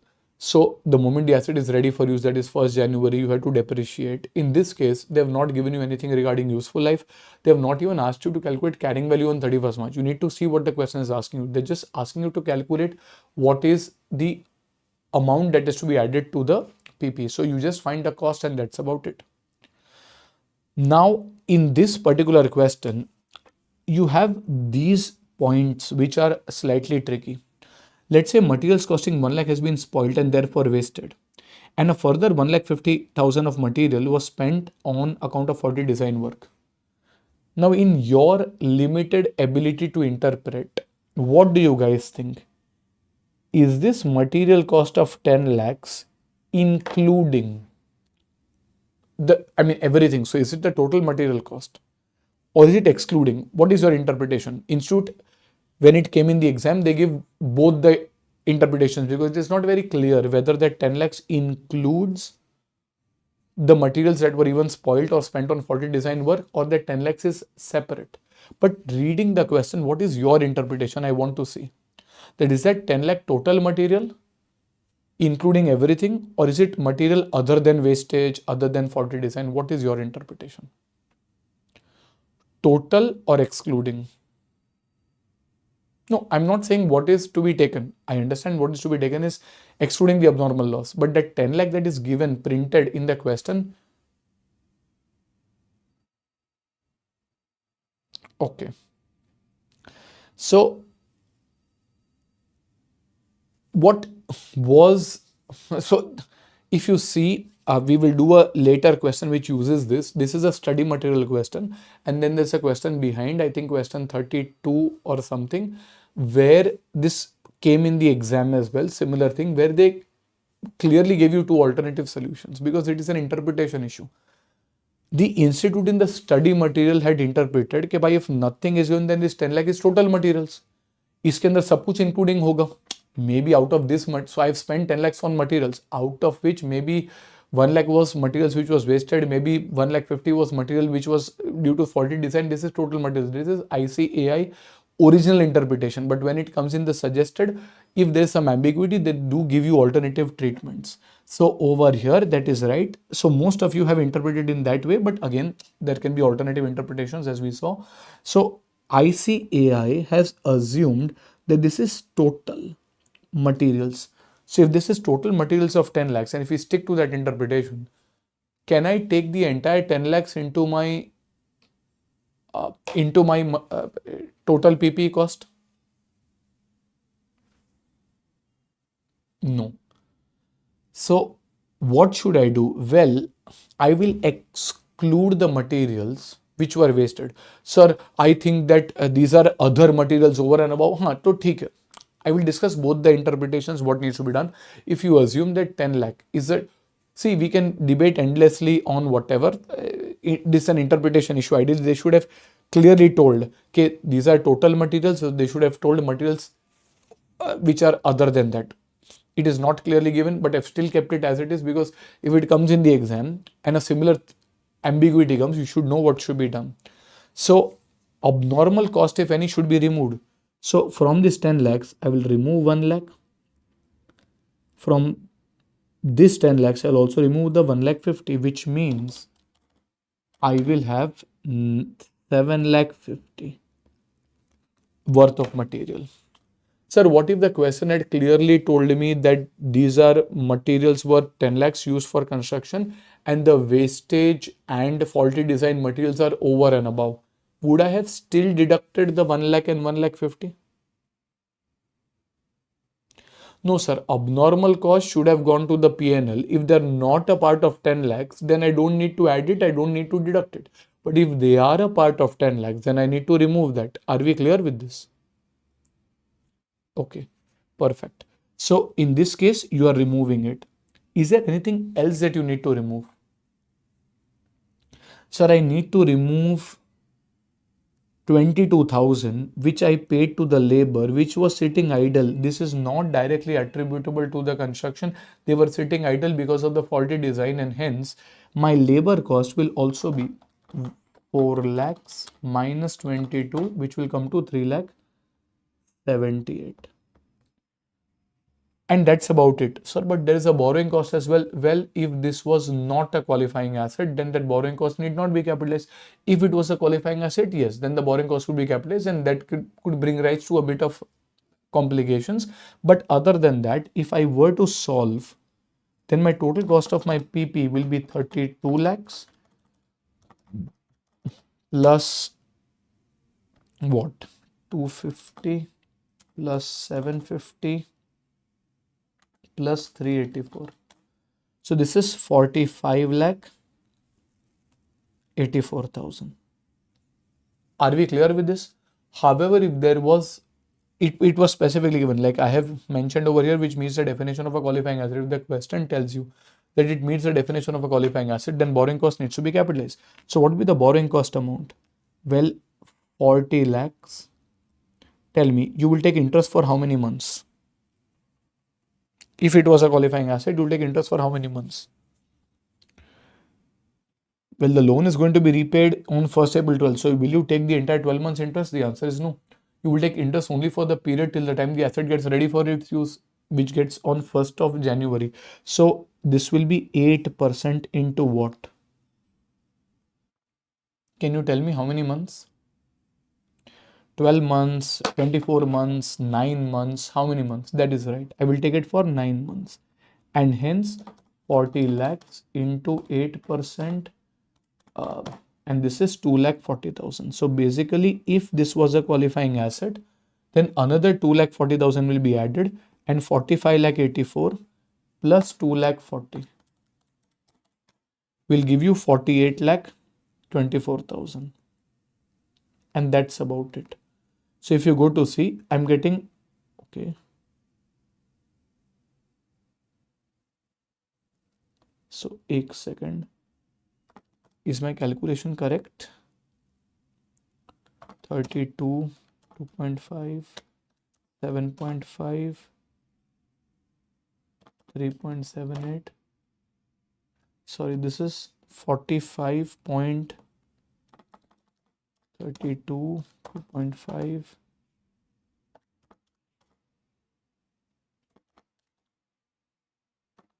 45 lakh 78,000, and to that you will add 2 lakh 40, which is 48 lakh 18. That is correct. So this is 48 lakh 18. What this is done over here is, rather than deducting it individually from material, from labor, all the abnormal loss, we have deducted it in common. More specifically, you can reduce it from the respective line item as well. Like material, you remove 1 lakh 50, and 1 lakh from labor, you remove 22, you will get the same answer. And here you have added the borrowing cost for the period it was being constructed. Perfect. So the question ends here. If so, we have done both the possibilities. We have said that what if this was a qualifying asset, then 2 lakh 40 will be added. What if it was not a qualifying asset, then 2 lakh 50 will not be added. What if this material cost was total material cost, which is what the institute has interpreted, then I will remove the materials which were wasted or faulty design, which is abnormal loss. what if this was not total material cost, but only material cost which is linked to construction, the wastage, etc. was separate? Then I don't need to deduct, because if it is not already added, I don't need to separately deduct. Perfect. Now, the challenge over here can come when you study and you think a little more. When you study Ind AS 23, you might say that, okay, why am I adding the entire 9 month of borrowing cost? I know that the work was interrupted for 2 weeks. If the work was interrupted for 2 weeks, uska labor cost I am not taking. So should its borrowing cost also should I take? Well, there's a separate section in your borrowing cost chapter where they say that when can you suspend capitalization of borrowing cost. This is not something that you have studied now, and hence it is not relevant right now. But there can be an argument that, well, out of the 9 months, 2 weeks, that is approximately half a month, the work was interrupted, and hence in those 2 weeks as well, there may be certain borrowing costs. Like for labor, I'm removing that 22,000, so ideally I should capitalize borrowing costs for only 8.5 months and not the entire 9 months. Now, if you go to Ind AS 23, that is a borrowing cost standard, they will say that you can suspend capitalization. I'll just showcase this to you right now so that you are clear about it. But Ind AS 23 says that you can suspend capitalization. So you started capitalization on 1st of April. You will cease capitalization on 1st January 11. However, in the middle, the work was interrupted for 2 weeks. So that is around half a month. Suspension. Can you suspend capitalization? Well, if active development is interrupted due to abnormal factors, which it is, for an extended period of time. Usually, extended period of time is considered to be greater than 10% of the project lifetime. So if your project is taking 9 months, that is around 270 days, into 10%, that is around 27 days. If the interruption was more than 27 days, then we say that that is an extended interruption. Here, the interruption of 2 weeks does not seem to be an extended interruption, and hence the capitalization would have been done for 9 months only. So this is a very fine point, but it does not get captured into the institute's current question because we don't, it is not a qualifying asset. But earlier, I think 3 or 4 years back, this same question was there where the institute had mentioned that it was a qualifying asset. Even over there, they had taken capitalization for 9 months only. Are we clear with this? So over here, when we are looking this, we have just mentioned this in the notes. In absence of information, we have assumed that losses are due to abnormal factors. Borrowing costs should be capitalized till the time the asset is ready for its use. We have assumed that the interruption of 2 weeks is not an extended interruption, and hence capitalization is not suspended even for these 2 weeks. Reference note: in this question, we are specifically told that the asset is a qualifying asset, and hence we have capitalized the borrowing cost for 9 months.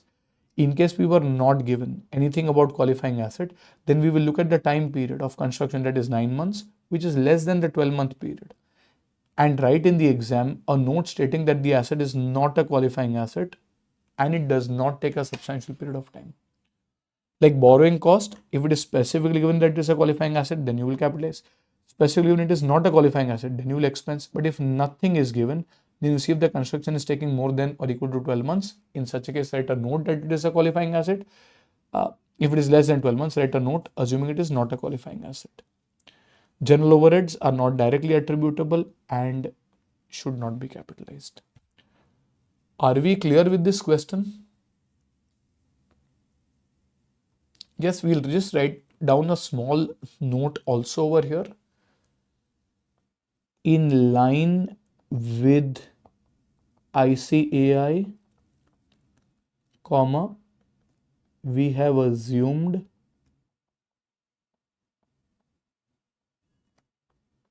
that given material cost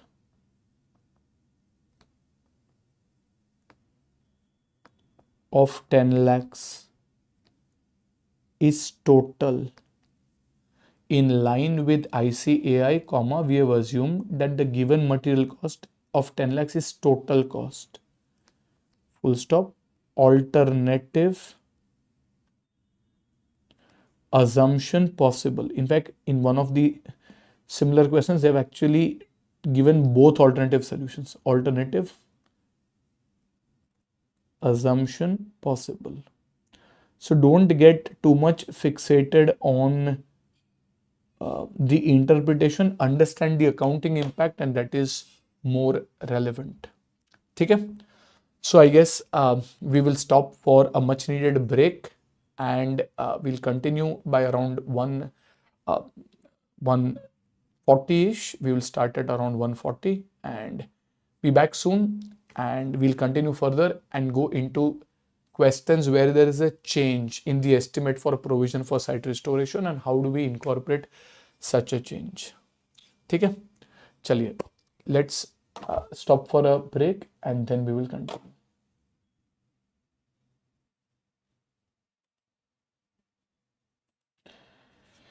Any problems or queries?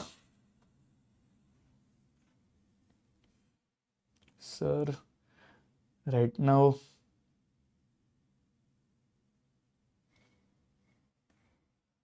you want a break? Okay, if you have any queries, just put it in the chat box.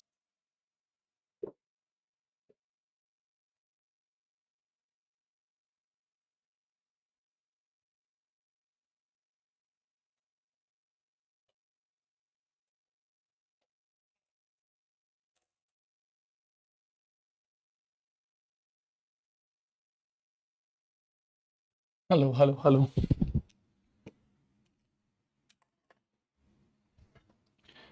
Can you please confirm if the audio and video is clear? Okay, so let us start back and let's go into the provision for site restoration. And what if there is a change in the estimate for site restoration? But first of all, can there be a change in the estimate of site restoration? In my opinion, yes. In fact, that is very, very common, because to estimate the expenditure that you will probably incur, let's say 10 years into the future, as let's say time passes, as let's say new technologies or new dismantling techniques come, there can definitely be a change in your estimate for site restoration. So if there is a change in the estimate for site restoration, how will you account for such a change is what we are going to study. Now, before we go into let us say any of these questions, we will try to look at the same situation in from what we discussed some time back. So let us say this is that same question where you expected to incur around 50 rupees after, let us say, 10 years, and you were unwinding. So things were running smooth, let us say, for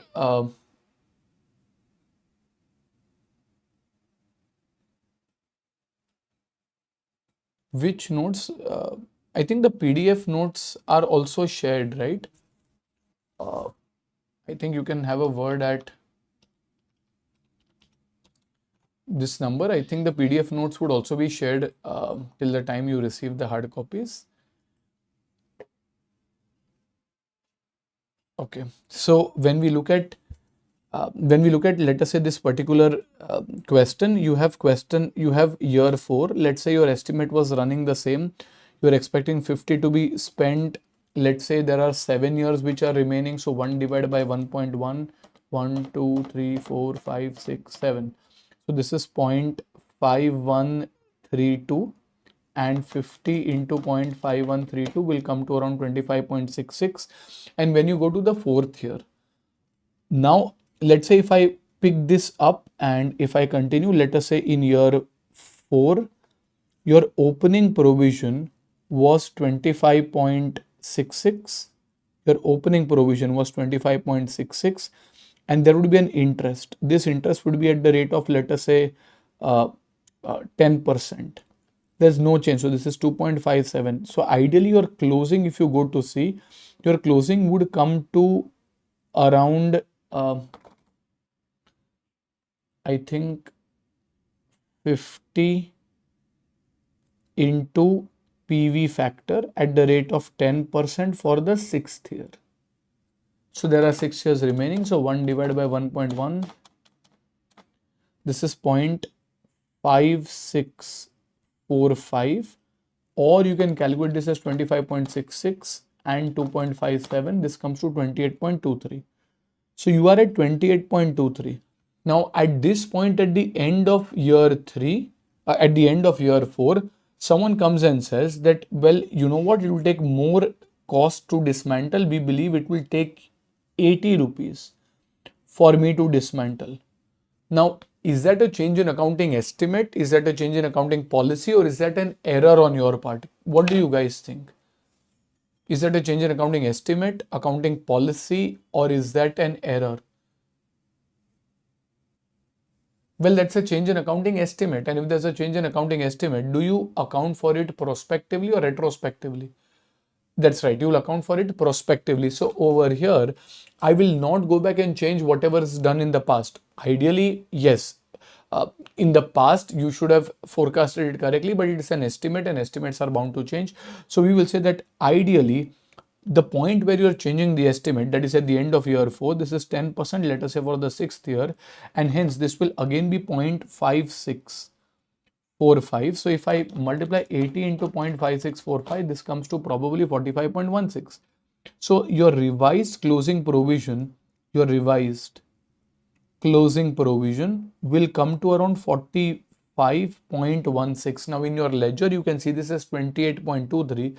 Now it is at 45.16. Now the question is at year 4, when there is a change in your provision, well, is there an increase? Well, in this case, yes. Can there also be a decrease? Well, why not? It can go from 50 to, let us say, an estimate of 40, in which case there is a reduction in your estimate of provision for site restoration. In this case, there is an increase. So either of the cases are possible. If there's an increase, what will I do? Sir, I will credit the provision, because now if someone asks me that what is your liability, we will say we'll have to spend 80 rupees after a period of 6 years, and hence we'll create a provision at around 45.16.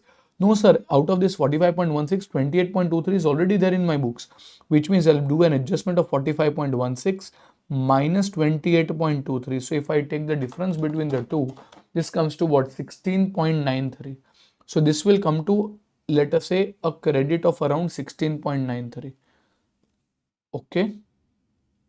This comes to a credit of 16.93. Now the problem is, this is credited. What will you debit? Well, at the end of year 4, your provision was 28.23. At the end of year 4 itself, it is 45.16. So this gap, if I go to see 16.93, is not due to passage of time.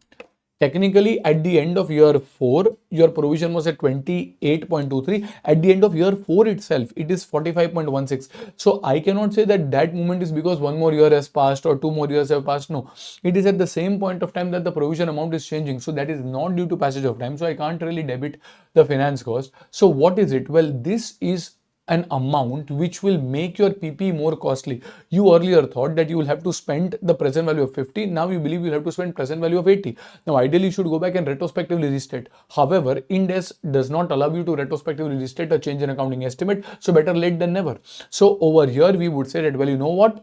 At the same point of time, now I think that for my PP dismantling, which was costing me 50 rupees in present value terms, I'll now believe it to cost me 80 rupees in present value terms. That increases the cost of my asset. Because of a higher dismantling cost, my asset becomes more costly. And as a result, you will debit the PP. So over here, the adjustment will be routed through property, plant and equipment. Remember, you are recording using the cost model.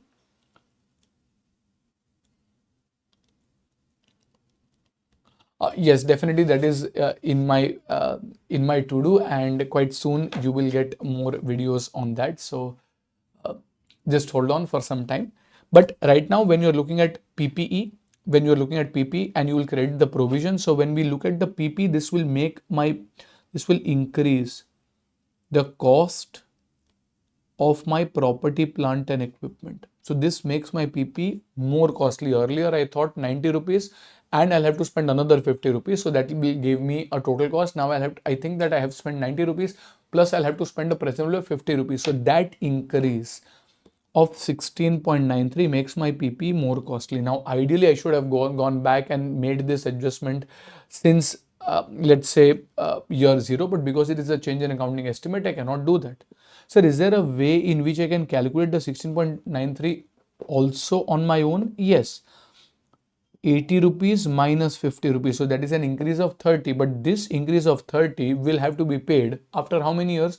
After 6 years from today. Remember, originally it was a 10-year, but 4 years have gone by, 6 years are remaining. So into, let's say, PV factor at the rate of 10% for the 6th year.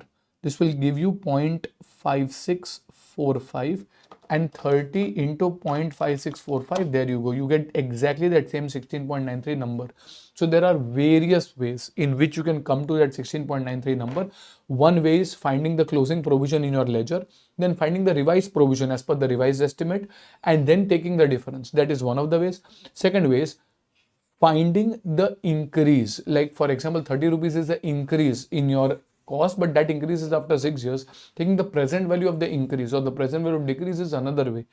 But where will the effect go? Well, if your provision increases, your provision will be credited. The second effect will go to the PP. Your provision decreases, your provision will be debited. The second effect will be credited against the PP. Are we clear with this?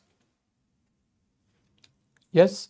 Okay. So this kind of reviews some basics regarding a change in the estimate for provision for site restoration, and we'll use that in around 2 or 3 questions. We'll go to question number 22 first on page number 131.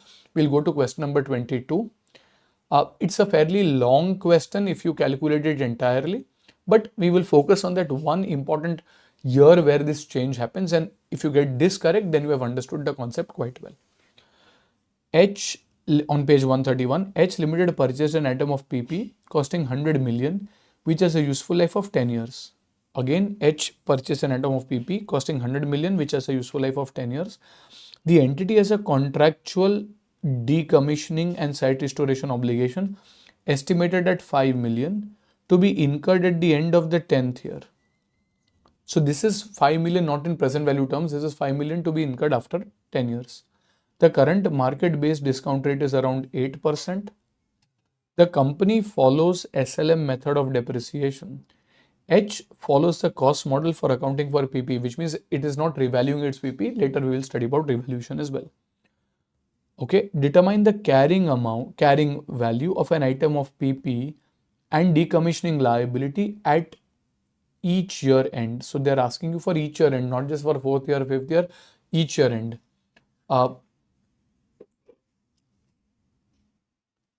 When there is no change in the expected decommissioning expense, expected timing of incurring the decommissioning expense, or discounted. So over these years, there will be no change in the decommissioning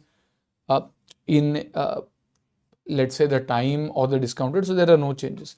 And second is the more important part. This is what you will highlight. At the end of year 4, the entity expects estimated cash outflow on account of the decommissioning and site restoration at the end of useful life to be 8 million in place of 5 million estimated in the past. So there is the change. From 5 million, you are expecting that it will be 8 million. Determine in case B, how will B need to account for the changes in decommissioning liability? That will only be done in the 4th year. So let us first try to figure out what is to be done in question number 22.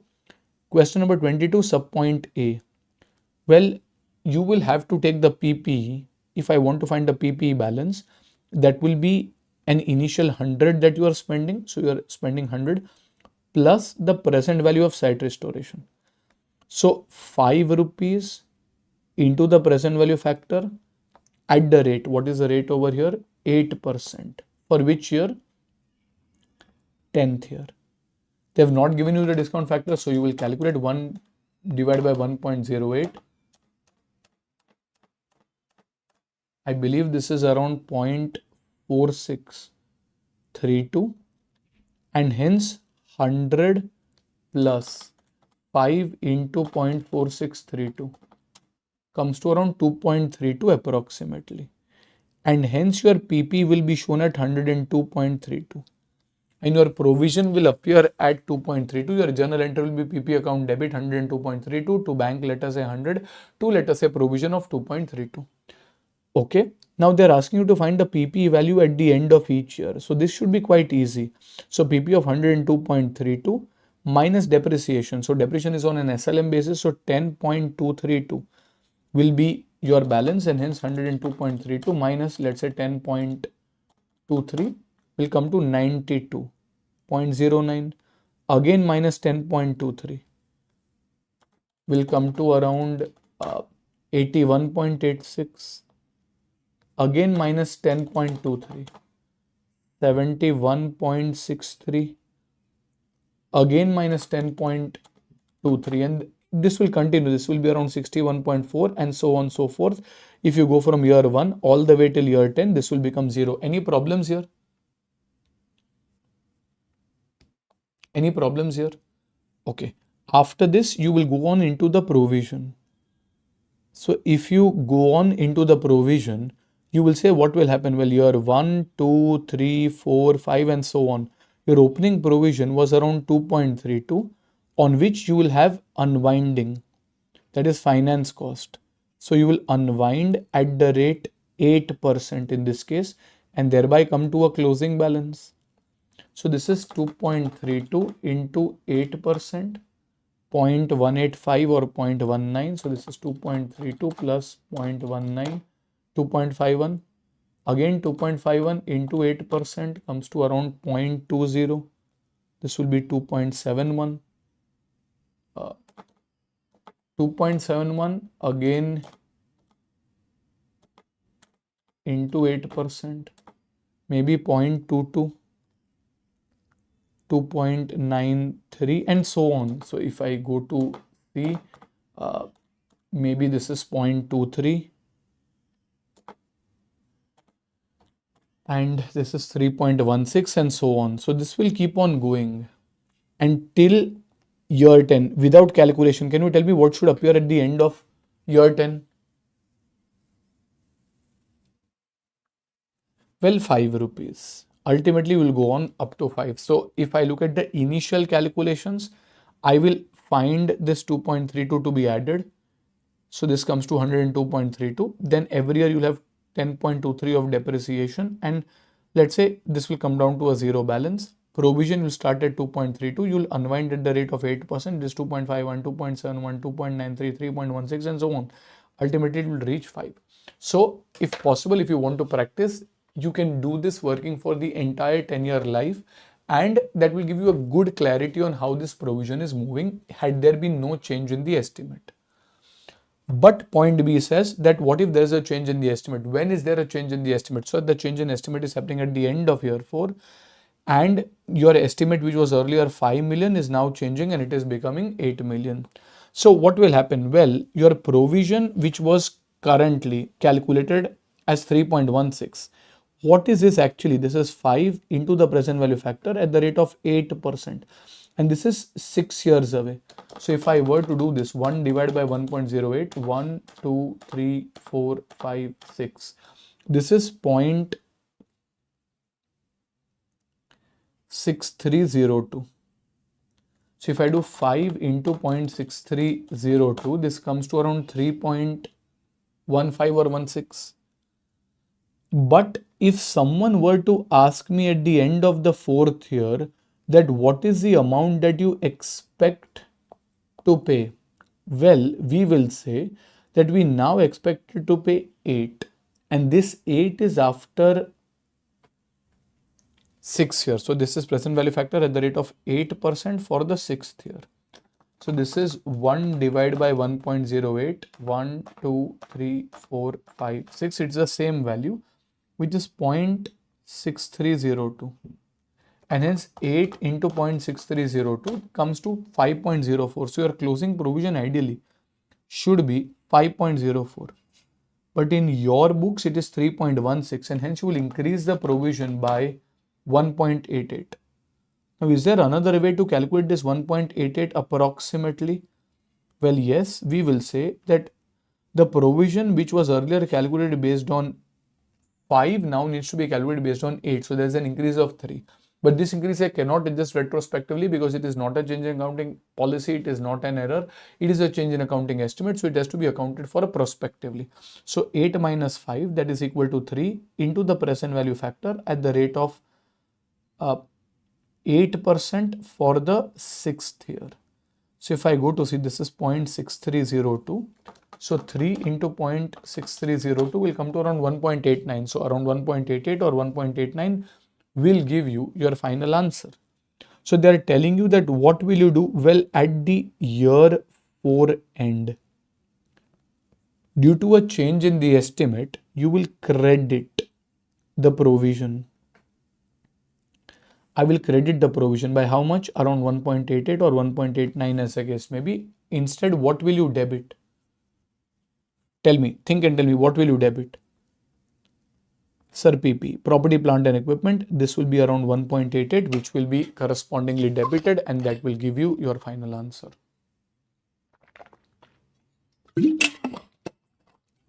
So, sir, what will be the change? Well, at year 4 end, your PP, which was actually 61.4, if you go to see 61.4 at year 4, this will go up by 1.88. So your revised PP will be 61.4 plus 1.88 comes to around 63.28.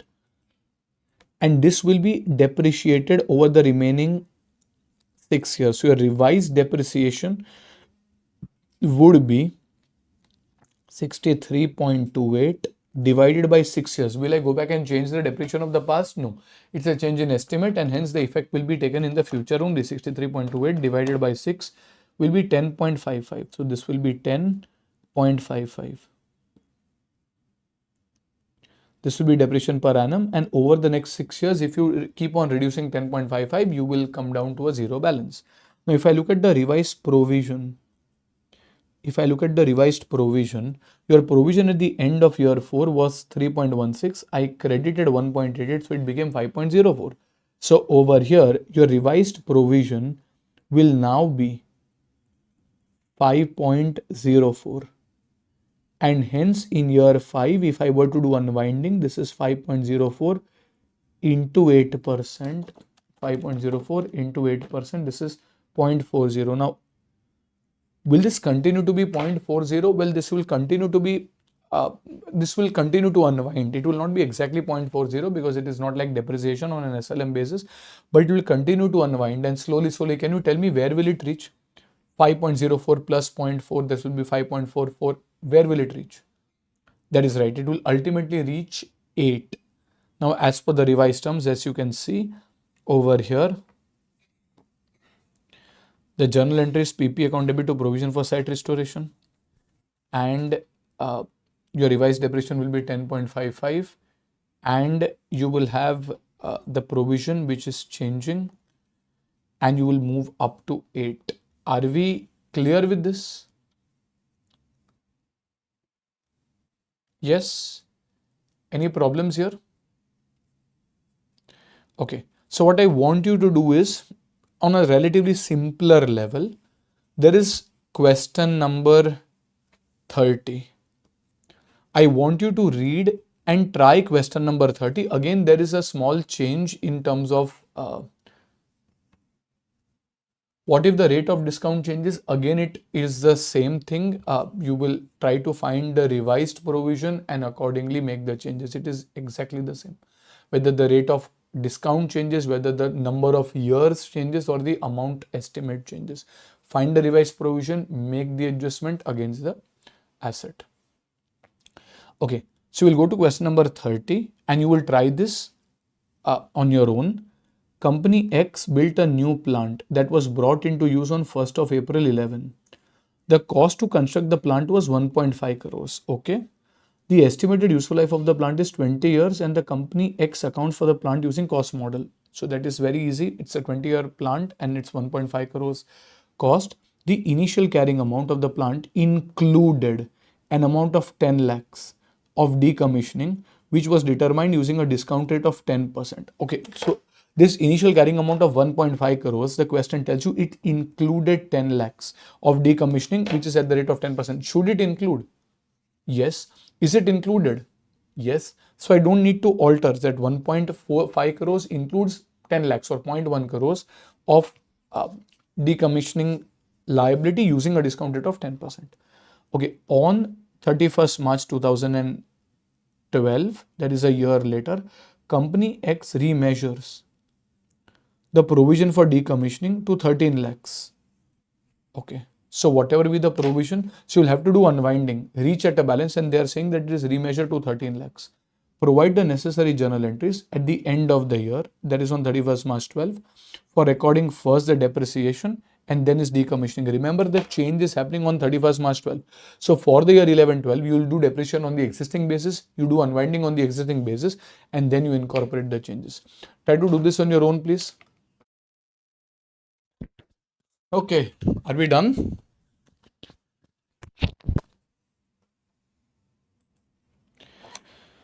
Okay, so are we done with this?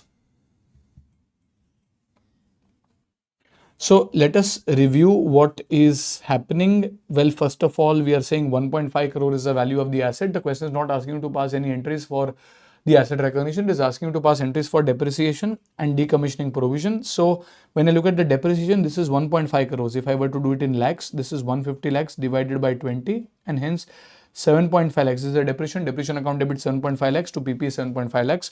When it comes to the provision, so if I look at what question number 30, I think question number 30, when I look at the provision, it starts at, so in the first year, your opening starts at 10 lakhs. If I look at unwinding, that is finance cost at the rate of 10%, it comes to 1, that is 10 into 10%, that comes to 1. However, your closing is at, so your closing ideally should come to 11. However, they have done some calculation and they have said that based on the revised changes, your revised closing will come to around 13. And hence there's a difference. There's a difference of 2, whereby you will credit the provision.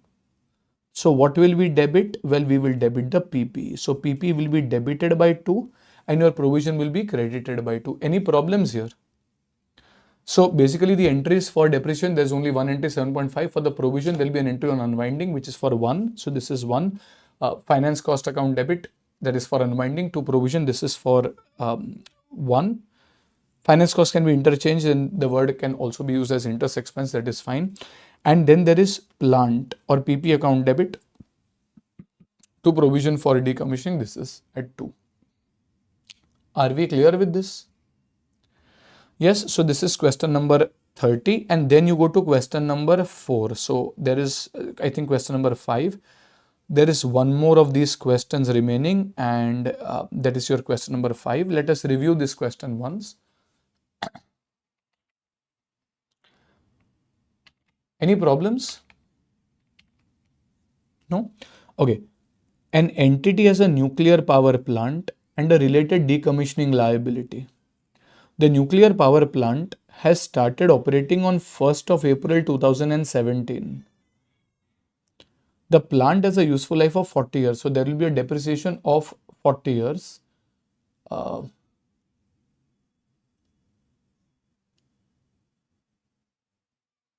Yes, that is correct. But we'll come to that topic in some time. The plant has a useful life of 40 years. Its initial cost was 1,20,000, which included an amount of decommissioning of 10,000, which represents 70,400 in estimated cash flows payable in 40 years, discounted at a risk-adjusted rate of 5%. Again, what is the meaning of this? Well, my initial carrying amount is 1,20,000. There's a site restoration obligation which will have 70,400. In present value terms, it comes to 10,000. Is this 10,000 already included in 1,20,000? Yes. So is the accounting done correctly?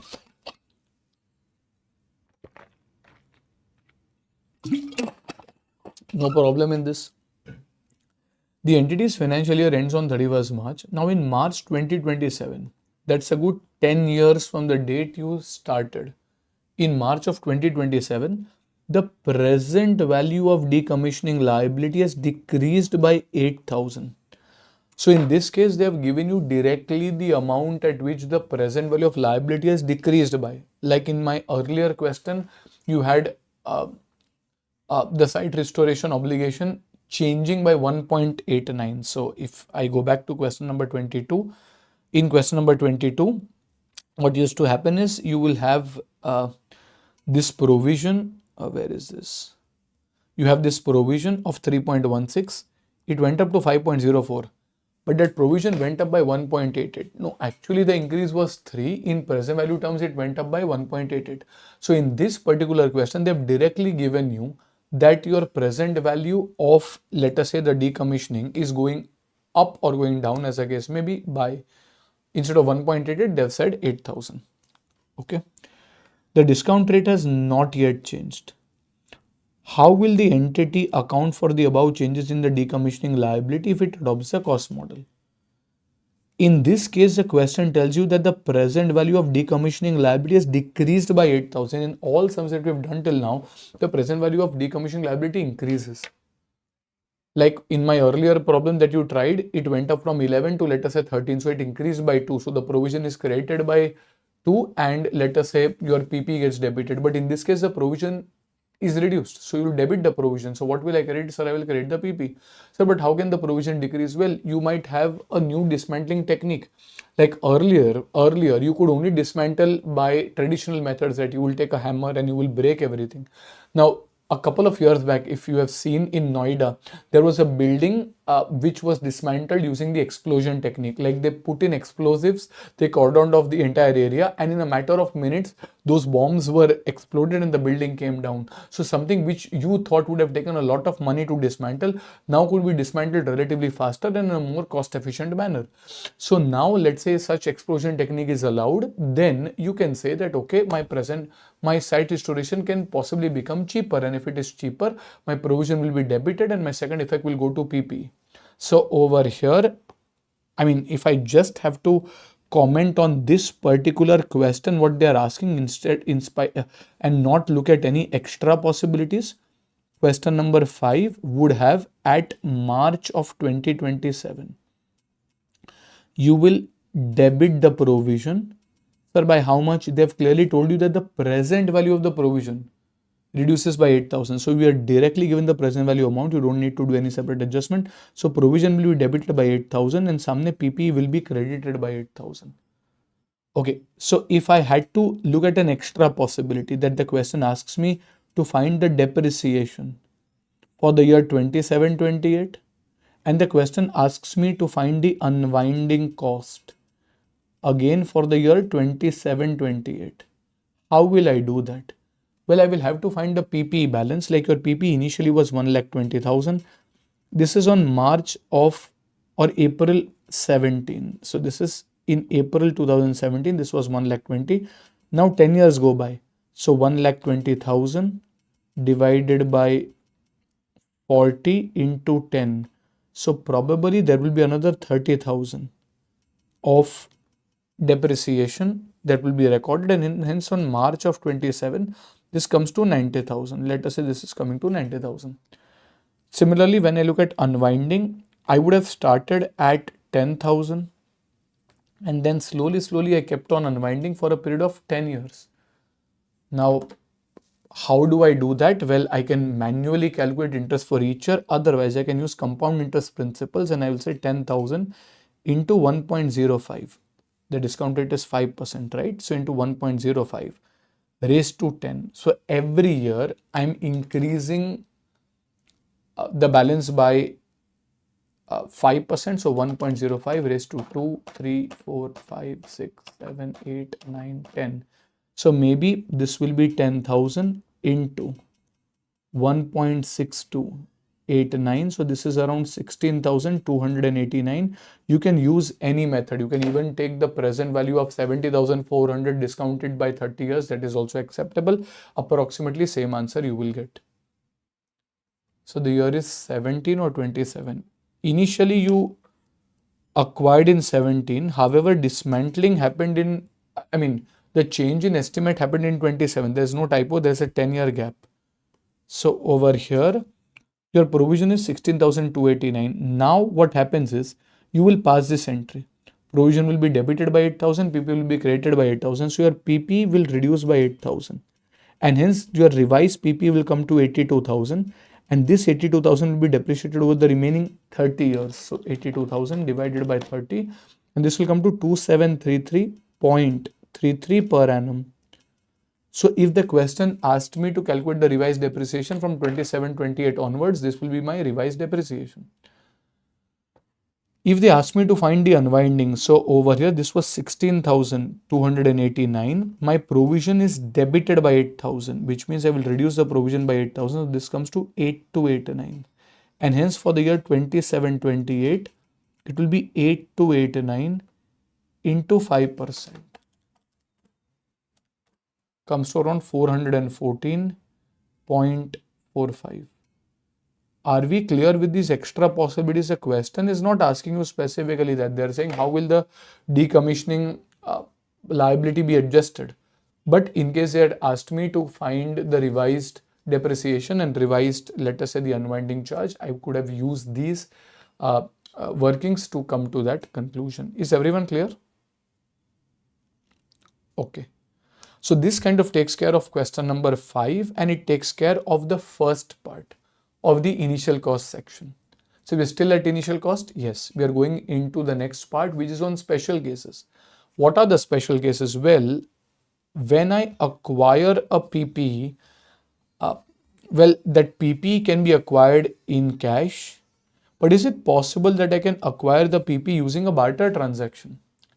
Now, this is very popular in terms of the institute type of questions, that what if I were to acquire this PP using a barter mechanism? Listen to this carefully. Let us say I want to acquire a plot of, let's say I'm a company X. I want to acquire a plot of land. Now, ideally, against this land, I end up paying cash. So whatever cash I pay will be my cost. However, against this land, I'm giving up certain of my machinery. There can be multiple assets as well, but for simplicity, we'll start with a single asset. Now, the problem is in the books of X. How will you account for this transaction? Well, land is coming in, machinery is going out. Do you guys remember? So this is a barter. Do you guys remember how is barter recorded? Well, most students end up saying that barter is recorded at fair value, but this is not the right way to answer this question. Like fair value of what? Well, possibly the fair values are the same. So for the machinery, let us say the fair value is 100. For land also, let us say the fair value is 100. Think and tell me, will you know the WDV of the machinery? Well, yes, because the machinery was there in your books, you are giving it up. So you will know possibly the WDV of the machinery. Let us say that is 60 rupees. Will I know the WDV of land? No, sir. Land is in someone else's books. I can get a broker, I can get a valuer to tell me the value of this land, but I don't know what is the WDV in someone else's books, and I don't even care about it. What does it matter to me what is the WDV in someone else's books? Okay. So I cannot record this transaction directly because there's no cash paid. But how will I record? Well, it's a barter. Your entry will be debit what comes in. Well, land is coming in, so land is debited. Leave a line. Credit what goes out. Well, machinery is credited, so machinery will be credited. Now think and tell me, the machinery will be credited at what amount? Will it be credited at 100 or will it be credited at 60?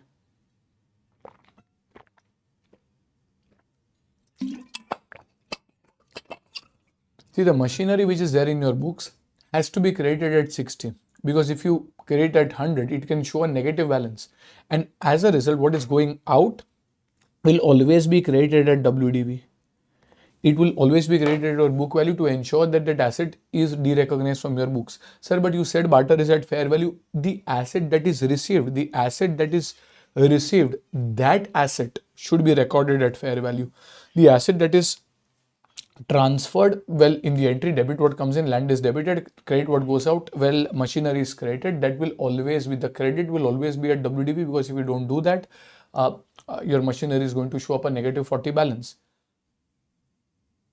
How will land have a WDV? Well, I mean, from whom you are acquiring land, in their books, there may be a WDV. So over here, but ignore that. It is, I just wanted to say that we don't know the WDV of land in someone else's books. So when I debit land, you guys think and tell me, I will debit it at what balance?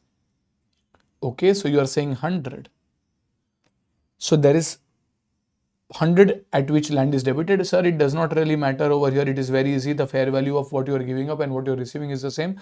But in the exam, it may not be the same. So you need to know how to select which of the two fair values. But abhi ke liye, let us say it is the same. So it does not really matter. Now, if I were to complete the loop, I have to find the balancing figure. Okay, the balancing figure is 40. Think and tell me, where is this balancing figure going to go? Should I credit a revaluation reserve or should I take it in the profit and loss account? Well, I will credit the profit and loss account. A lot of students end up saying that we will credit the revaluation reserve. It is wrong. Remember, revaluation is only credited if that machinery is still with you. The risk and reward of the machinery is still with you and you are remeasuring the machinery. Here, the risk and reward of the machinery is transferred. By the way, instead of getting cash, you are getting something other than cash, but at least the risk and reward of the machinery is transferred. And as a result, this will be shown as a gain on barter, and this gain on barter will be taken to the profit and loss account. So this will be a gain on barter and this will be taken to the profit and loss account. Perfect. So this clears out not capital reserve. It is, okay, think of it this way. If I were to sell this machinery and get cash in return, then where will the gain or loss go? Well, it will go to the P&L account. In a similar way, here I'm selling the machinery. By the way, instead of cash, I'm getting something other than cash, maybe gold, maybe land, maybe something else. But I'm selling the machinery and hence the gain will go to the profit and loss account. Okay, now let us make it a little more complex. Let us say the fair value of the land is something else. Let's say it is 120. How will your entries change? Well, your step number one is you are creating the barter chart. So you'll be creating this, let us say, chart. Second step, you will put the entry. Debit what comes in, land is still coming in, credit what goes out, machinery is still going out. The machinery that is going out will be credited at WDV. So this will still be credited at 60 rupees because that is getting derecognized. Now the question is the land that is coming in, you will record it at what value? Can you tell me? The fair value of the land is 120.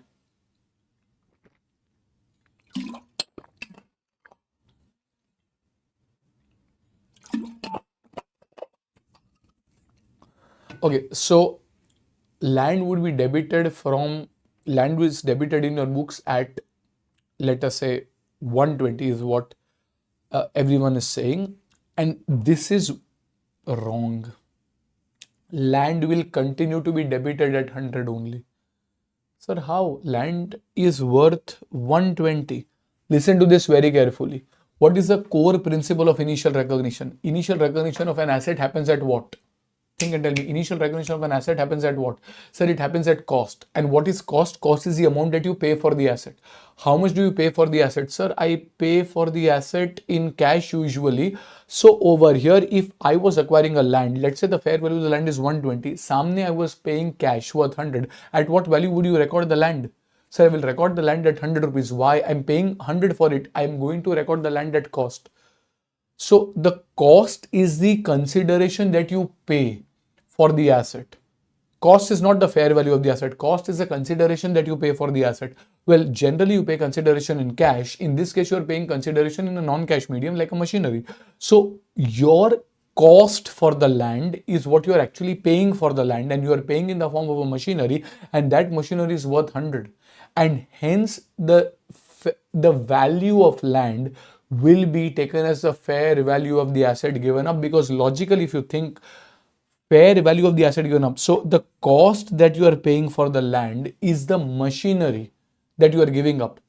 Now the machinery that you are giving up is actually worth 100. So for the land you are paying 100. Well, great. The land is worth 120. It can even be worth 90. But what you are paying for the land is actually 120? No. What you are paying for the land is worth 100. And hence the land will be recorded as a first preference at the fair value of the assets given up, and this creates a lot of confusion.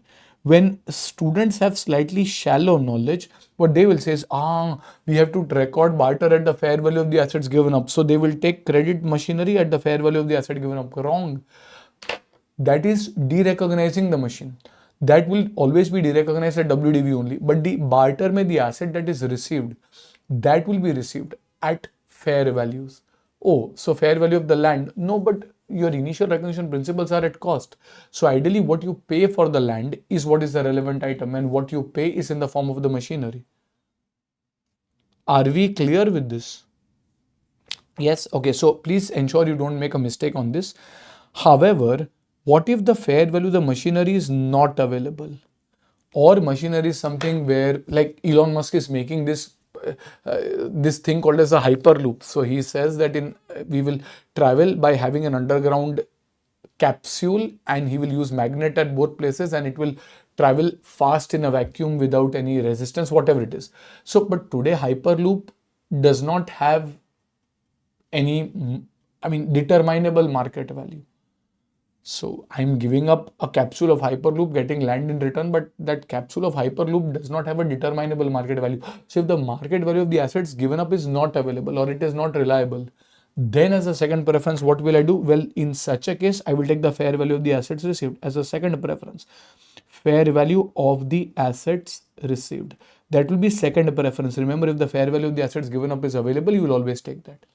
So in such a case, you will take fair value of the assets received. But let us say you're taking a plot of land, you don't have the value of the assets given up. You don't even have the value of the assets received. Like for example, you are getting this land in a very remote locality where there have been no transactions over the last 3 decades. You don't know the fair value of this asset reliably. In which case, what will I do?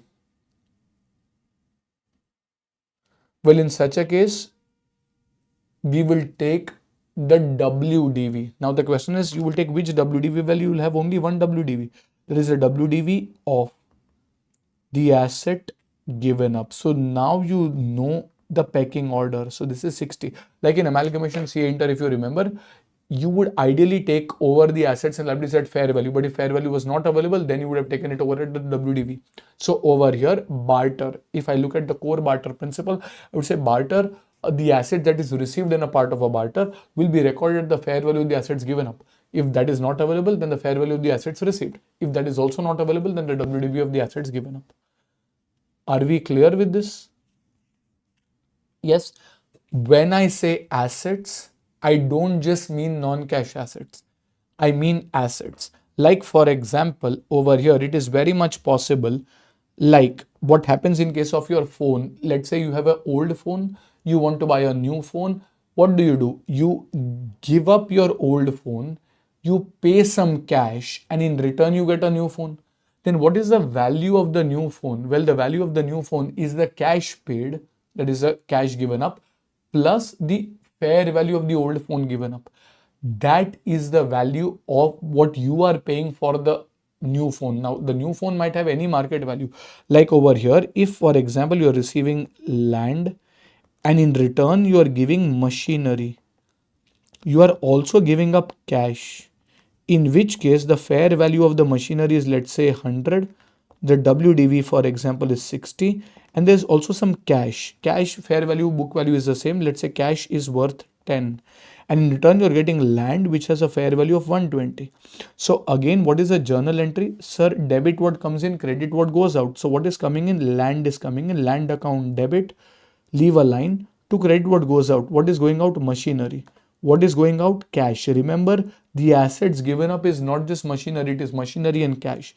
Machinery will be credited at 60. Cash will be credited at 10. Okay, but at what value will you record the land? Well, land will be recorded at the fair value of the assets given up, not just non-cash assets given up, assets given up. So what are the total assets given up? Well, there is cash plus there is machinery. So this is 10 plus 100, and hence 110 will represent the amount that you are paying for the land. So this is 110, and hence the balancing figure, if you find, this will be 40, which is the gain on the barter of the machinery. So when I look at barter, I will record barter at the asset that I'm receiving will be recorded at the fair value of the assets given up. And the assets given up over here will be cash as well as machinery. Are we clear with this? Perfect. Now, can this also go the other way around? Well, why not? It is very much possible that you are giving up a machinery which is worth the same thing. The fair value of this machinery is 100. The WDV of this machinery is, 60. In return, you are getting land. In return, you are also getting cash. Now, this can be a little tricky. Now, the fair value of this land is maybe, let's say 110, and cash over here is worth 10 rupees. It's a different case. So again, it's a barter. So I will say, first I will make this chart, then debit what comes in, credit what goes out. Land is debited, it is coming in. Cash is debited, it is coming in. leave a line to credit what goes out. Machinery is credited because it is going out. Now this machinery which is credited will always be credited at WDV. Now the problem is at what value will the assets that are received be recorded? Like you will say assets received, that is land plus cash. This total will be recorded at the fair value of the assets, that is machinery given up. So over here, we will say that land plus cash will equal to the fair value of the assets given up. So for acquiring land as well as acquiring cash, you are paying something which is worth 100. However, I know as a matter of fact that cash is worth 10 that I'm receiving, which means what is the amount that is effectively paid for land? Maybe this is 90. So your journal entry is land account debit 90, cash will be debited by 10, and thereby there is a gain on barter which will go to the profit and loss account worth 40. So whenever you are doing any of these workings, you will try to ask yourself that the assets received will be equal to the fair value of the assets given up. So assets received over here will be land and cash will be equal to the fair value of the assets, that is machinery given up. And hence the total amount, what you are paying is 100. In return, you are getting land. In return, you are getting cash. Cash is worth 10. So for a consideration of 100, you are getting cash worth 10. So the remaining is attributable to land, which is worth 90.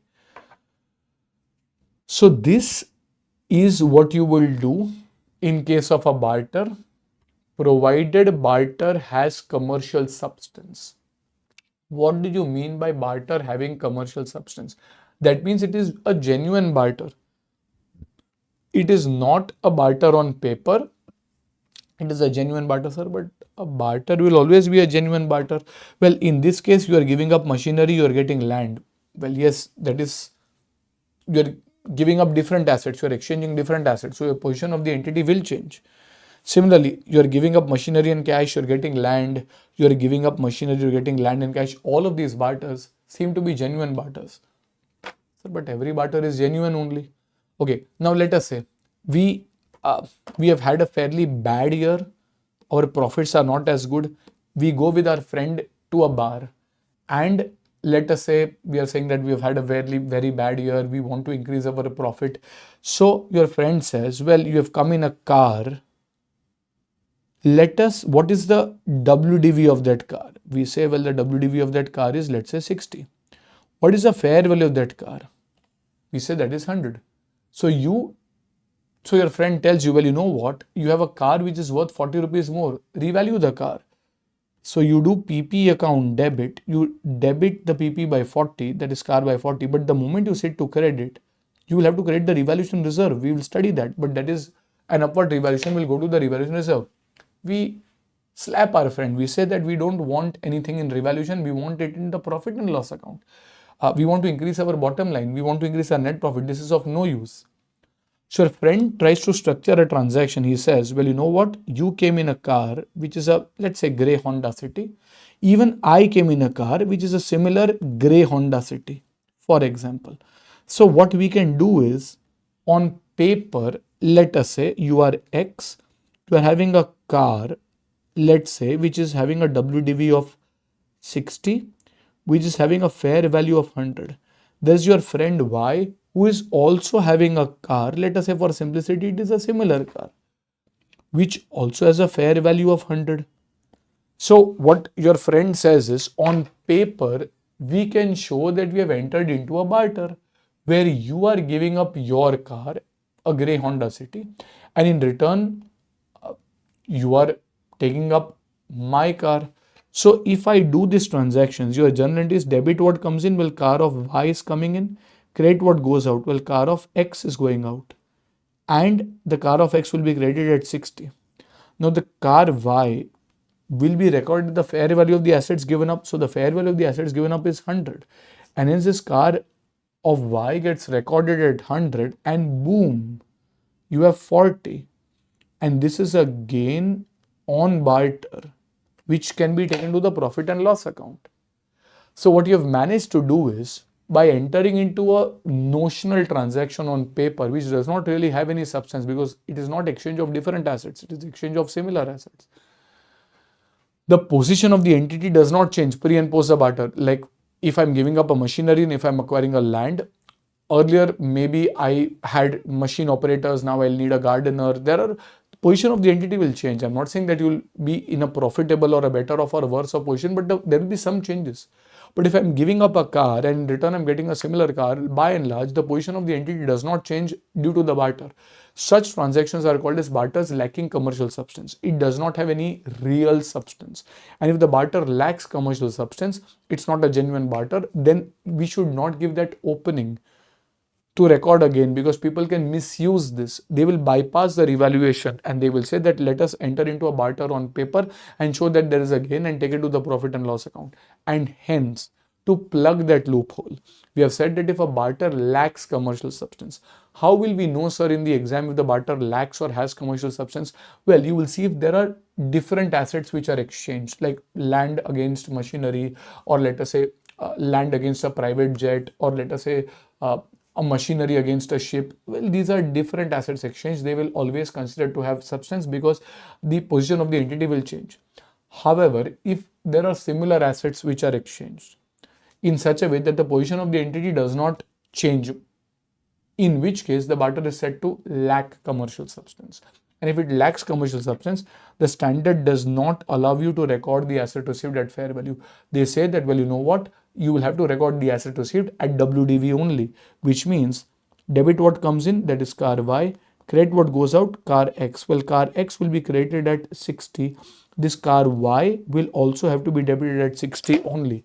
Like if you remember in your CA Inter, you had amalgamation in the nature of merger, in the nature of purchase, where you had pooling of interest. It was more like a restructuring, more than 90% of shareholders remaining the same. Then you were told that you will record at WDV. But if it is an acquisition method, you were told that you can record at fair value. This is similar logic. We are saying that, well, it is just an exchange on paper. If it lacks commercial substance, you will record at WDV. But if it has commercial substance, we are going to allow you to record at the fair value first of the asset given up, if not available, of the asset received. If not available, then at the WDV. Are we clear with this? Yes? Okay. So we will review the theory for this and then go on into the questions. Special cases pertaining to barter on page number 30. Special cases pertaining to barter on page 30.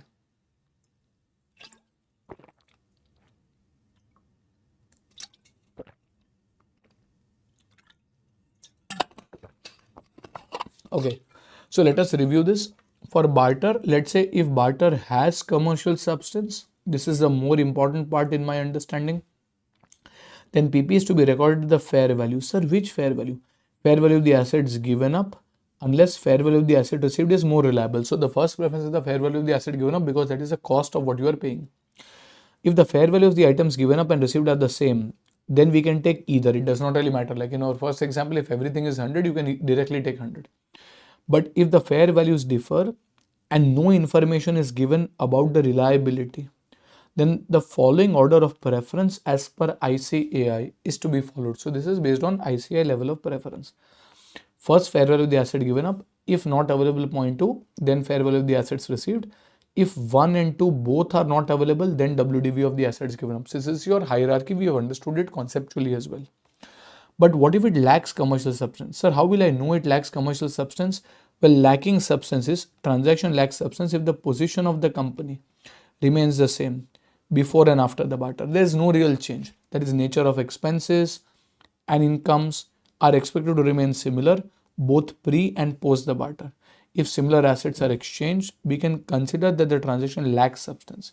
If nothing is given, we will assume that the transaction has substance. Sir, what do you mean by nothing is given?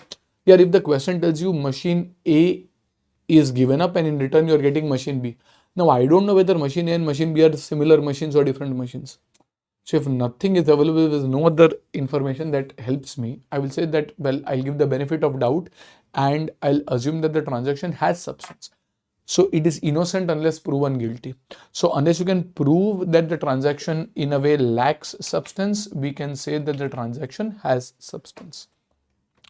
Sir, but if the question tells me, or I can see that the transaction lacks substance, then PP it is to be recorded at the WDV. Which WDV? Of the assets given up. I don't have the WDV of the assets received. It is WDV in someone else's books. If the question is silent, you see whether there are different assets exchanged, then it has substance. See if there are similar assets exchanged, then it lacks substance. But if nature is not determinable, just told machinery A is given, no, machinery A can be an air conditioner, and machinery B is received, it can be an elevator. So both of them we don't know. Then we will assume that the transaction has substance. Now, what are the steps that you will follow for solving a barter question? Steps for a barter question: first, you will draw the chart debiting the barter. You will then pass the journal entry, debit what comes in, credit what goes out, but without putting in the amounts. Don't hurry. Credit the asset going out at WDV only. This will always be credited at WDV. Otherwise, the asset going out can have a negative balance. And the assets received at fair value or WDV of the assets given up, depending on whether the barter lacks or has substance. If it is having substance, then fair value of the assets given up. If it is lacking substance, then WDV of the assets given up. Put the amounts in the journal entry, and the balancing figure, if any, is to be taken to the profit and loss account. This is called as gain or loss on barter. Are we clear with this? Yes? Okay, so we'll try a few questions on these lines and see if you are able to apply this.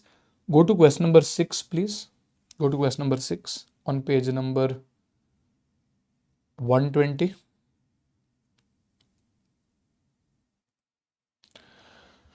Okay, entity A exchanges car X with a book value of 13 lakhs and a fair value of 13 lakh 25. Exchanges car X with a book value of 13 lakhs and fair value of 13 lakh 25 for cash of 15,000 and car Y, which has a fair value of 13 lakh 10. Now, when you read this, it always sounds a bit confusing. So the best thing over here is to kind of make a chart. So an entity A, so let's say I'm A, exchanges car X, so it is, let us say, giving up car X, and they give you certain data points with the book value of 13 and the fair value of 13 lakh 50. So your WDV is, let's say, 13 lakhs, fair value is 13 lakh 25, let us say. And in return, what are they getting? In return, we are getting cash of 15,000, it is 0.15 lakhs, and car Y of 13 lakh 10. So this is cash, which is worth 15, plus car Y, which is worth 13 lakh 10,000. So there's a barter. Now the transaction lacks commercial substance as the company's cash flows are not expected to change as a result of the exchange. The question very clearly tells you that it lacks substance and hence you'll have to solve it accordingly. Okay. It is in the same position as it was before the transaction. What will be the measurement cost of the assets received? It will be the WDV of the assets given up. So if I had to pass a journal entry, what will I do? I'll first make the chart. I'll second pass the journal entry. Debit what comes in. Car Y is coming in. Cash is coming in. Don't be in a hurry to put in the amounts. Leave a line. To credit what goes out. Car X is the only thing that is going out. What will I do? I will credit car X at the WDV. This is 13. And I will debit car Y. Now I will record the assets received. What are the assets received? Car Y plus cash. I will debit the assets received. At what? Well, if the barter lacks substance, at the WDV of assets given up. If the barter has substance, at the fair value of the assets given up. In this question, you have been told that it lacks substance. So I will record it at the WDV of car X given up. So over here, if I look at the WDV, this is 13 lakhs. In return, I'm getting cash, which is clearly worth 15, and hence car Y, if I go to C, will be measured at 12.85. So if I do the workings, 12.85, 0.15, and car X is 13. Are we clear with this? Okay, this is if the barter lacks substance. Let's say for whatever reason, the question had told you, this is an extra possibility. If the question had told you that the barter has commercial substance, then will your solution change? Well, yes, debit what comes in, credit what goes out, still the same. What is going out is still going to be credited at 13. However, what is coming in, that is car Y plus cash. This will be recorded at the fair value of car X given up. So what is the fair value of car X given up, sir? This is 13.25. Cash is 0.15 and hence the remaining will go to car Y. So basically car Y will be recorded at 13 lakh 10. Well, यहाँ पे the fair value of car Y is also 13 lakh 10. My point is, if this was not 13 lakh 10, even if this was 13 lakh 5, I would still be recording this at 13 lakh 10 because what you are paying is 13 lakh 25. In return, you are getting cash worth 15 and hence the remaining cost you are paying is towards car Y and your journal entry will be 13 lakh 10.15 and your balancing figure of I would say 25 will be taken as a gain on barter in the profit and loss account. Is everyone clear with this? Okay, if you are, I want you to try the next question on your own. Be very mindful. I'm alerting you on whether cash is paid or cash is received. I've seen umpteen number of times when you're making the chart, you kind of mess up in the fact that cash is paid or cash is received. So when you read the next question and you try it on your own, be careful about that notably. So go to question number 7 and I will let you try this on your own. Pluto owns land and building which is carried in its balance sheet at an aggregate amount of 10 million. So this is WDV. The fair value of such an asset is 15 million. It exchanges the land and building for a private jet which has a fair value of 18 million and pays. So it is giving up an additional 3 million in cash. Show the necessary treatment as per Ind AS 16. So what I want you to do is just pause and try in the same way. Make the chart, debit what comes in, credit what goes out. Then what is going out, you credit at WDV. What is coming in, you write down below that these are the assets received against this, what is given up. And let's see if you're getting this correct or not. Explain lacks and has substance. Lacking substance means it is a barter of similar assets, whereas having substance means it is a barter of different assets. Okay, so if you've got a chance to try this question, sorry, you have Pluto which is owning land and building and it is carrying its balance sheet at an aggregate amount of 10 million. So this is its WDV and the fair value of such asset is 15. It exchanges land and building for a private jet which is a fair value of 18 and it pays an additional, this is where a lot of students make a mistake, additional 3 million in cash. So if I were to make a chart for this, I would say that there is a company Pluto which is paying through land and building plus it is also paying cash. Now this land and building has a WDV of 10 and has a fair value of 15. Cash is clearly 3 only. In return, it is getting a jet. Now the question does not tell you that this transaction has substance. It does not tell you this transaction lacks substance. But it is clearly an exchange of different assets, which means, what do you guys think? Does this transaction have substance or lack substance? That is right. Hello.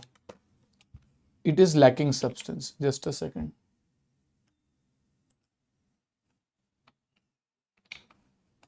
Let me refresh.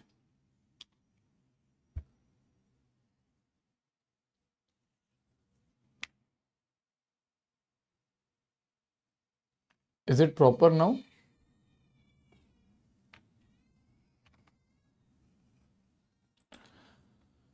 Okay, it has substance because it has different assets and hence you will pass the entry debit what comes in. So what is coming in? Jet account debit, leave a line, credit what goes out. What is going out? Land and building. What is going out? Cash. This is where you make a mistake. A lot of students forget the fact that you are paying cash. Acha, what are you now going to credit? Land which is going out will be credited at 10. Cash which is paid, well, you are going to pay 3 million of cash and hence you will credit the cash by 3. Now at what value will you debit the jet? Well, the jet has a fair value of 18. However, the asset received, that is jet, has to be recorded at the fair value of the assets, all the assets given up. What are the assets given up? Well, I'm giving up land and I'm giving up cash. Land, what I'm giving up, has a fair value of 15. Cash, what I'm giving up, has a value of 3, and hence 15 plus 3, that will come to 18. Well, coincidentally, this is the same as the fair value of the jet. But even if it was not, like for example, if the fair value of the jet was, let's say, 20 million, you guys tell me, still you will record the jet at what value?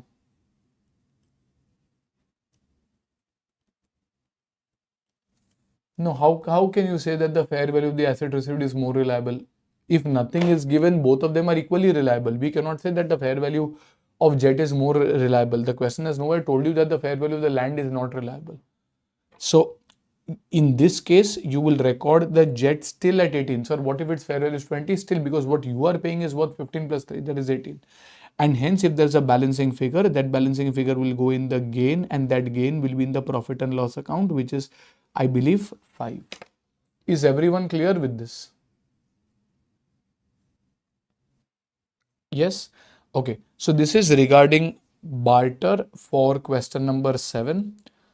Now we'll go to another question, that is question number 23, which is there behind, and uh, that is on page number 133. Now this is a slightly tricky question which does not really tell you very clearly whether the barter has substance or the barter lacks substance. We have to look at the fact of the case and conclude. So let us look at question number 23. Entity X has a warehouse which is closer to the factory of entity Y and vice versa.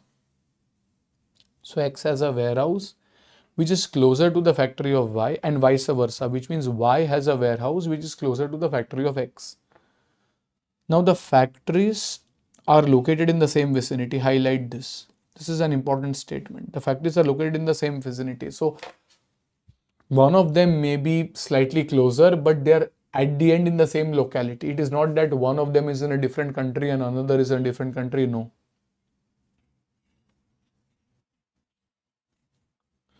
One clarification, if we buy something at 10 whose fair market value is 15, is that gain recorded in IFRS? No, it is not. I mean, you will record it at cost of 10 only. The factories are located in the same vicinity. Entity X and entity Y agree to exchange their warehouses. Okay, so it is just about the warehouses. The carrying amount of warehouse of X is 1 lakh and its fair value is 125. It exchanges its warehouse with that of Y, the fair value of which is 1 lakh 20. It also receives cash amounting to 5,000. So this is important whether you are paying the cash or receiving the cash. How should entity X account for the exchange of these warehouses? Again, the first thing that you will do is you will try to make a chart to get clarity on what is the fact of the case. So if you look at question number 23, there is an entity X, there is an entity Y.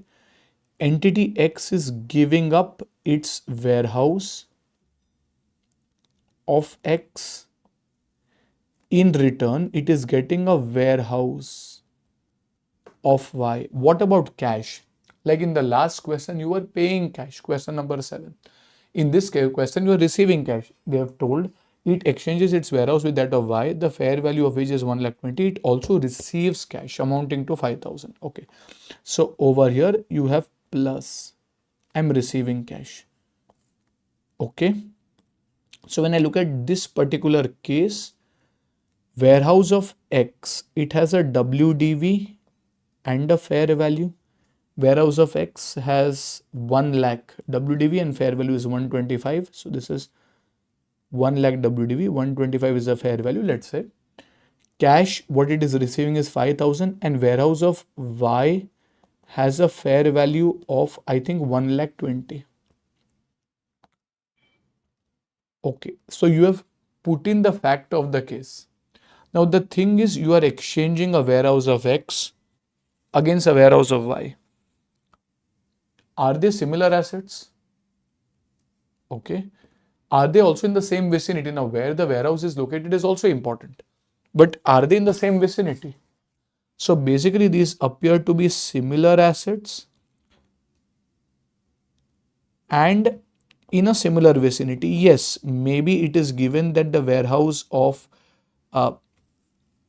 X is closer to the factory of Y, or the warehouse of Y is closer to the factory of X, but at the end it is in the same vicinity. If they were in different vicinities, the facts would change significantly. Like for example, X has a factory in India, but its warehouse is in, let's say, Brazil, very far away. Y has a factory in Brazil, its warehouse is in India. Now they are in different vicinities. Now, if I enter into a barter, then the position of the entity will possibly change. There will be significant differences in the logistics cost. However, if the warehouse of X and Y both are in Mumbai, the factories of X and Y also are in Mumbai, they said within the city they are located at slightly different places. That does not change the dynamic as much. And hence, based on the fact of the case and what the institute has done, again, you can always have an alternative interpretation over here, but based on what the institute has done and based on the fact of the case, what do you guys think? They are similar assets, that is warehouse. It is not that you're exchanging a warehouse against a factory. Again, those warehouses are in a similar vicinity.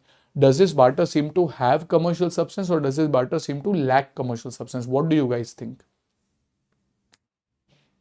That is right. The barter seems to lack commercial substance because it is an exchange of similar assets and the position of the entity appears to be similar. And if that is the case, what will be your journal entry? Well, your journal entry will be debit what comes in. Well, warehouse of Y is coming in, debit what comes in, cash is coming in, leave a line, credit what goes out. Warehouse of X is going out. Well, this is going out at 1 lakh or 100,000. What is coming in? Well, this will be recorded at, so warehouse of Y plus cash. This will be recorded at the WDV of the warehouse of X, which is given up. So that is 100, but in return I'm getting cash, and hence the warehouse of Y will be recorded at 95. So I'll pass the entry warehouse of Y account debit 95, cash account debit 5 to the warehouse of X. This is 100. That's about it. Sir, but what if this transaction was given to have substance? Like you were told that these warehouses are located in different vicinities, or you were told that you are exchanging a warehouse against a factory. Yes, then the barter has substance. In which case, you'll still have debit what comes in. Let's say the warehouse of X is warehouse of Y, which is coming in, debit cash to warehouse of X, which will still be credited at 100 only. But these items, warehouse of Y and cash, will then be based on the fair value of the assets given up. That is based on 125, out of which, let's say 5 is towards cash. So the remaining 120 is towards a warehouse. Again, over here, the fair value of the asset given up is also, fair value of the asset is also 120, but even if it was not 120, we would have recorded it in the same way. Are we absolutely clear with this? Are we comfortable with barter? Yes. Remember, this is an important setup. This will be used also in intangibles, where intangibles are exchanged under barter. It can also be used for investment property. So ensure that you kind of practice this a little and get complete clarity on how a barter is to be accounted. Okay. Next, we have another special case, and that is a last case for initial recognition. And also, I know you are tired. Will be probably the last case for the day. So we'll just try to understand this. And there's just one problem on that. We'll try to solve it, and that will take care of the initial recognition part. This is on something called as deferred payment. Now, what do you mean by payment which is deferred beyond normal credit terms?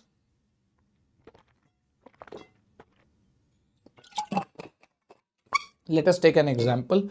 Let us say you want to buy an air conditioner, and for buying an air conditioner, which is an item of PP, you go to someone like a Chroma. Now, Chroma is running an offer. It says that the air conditioner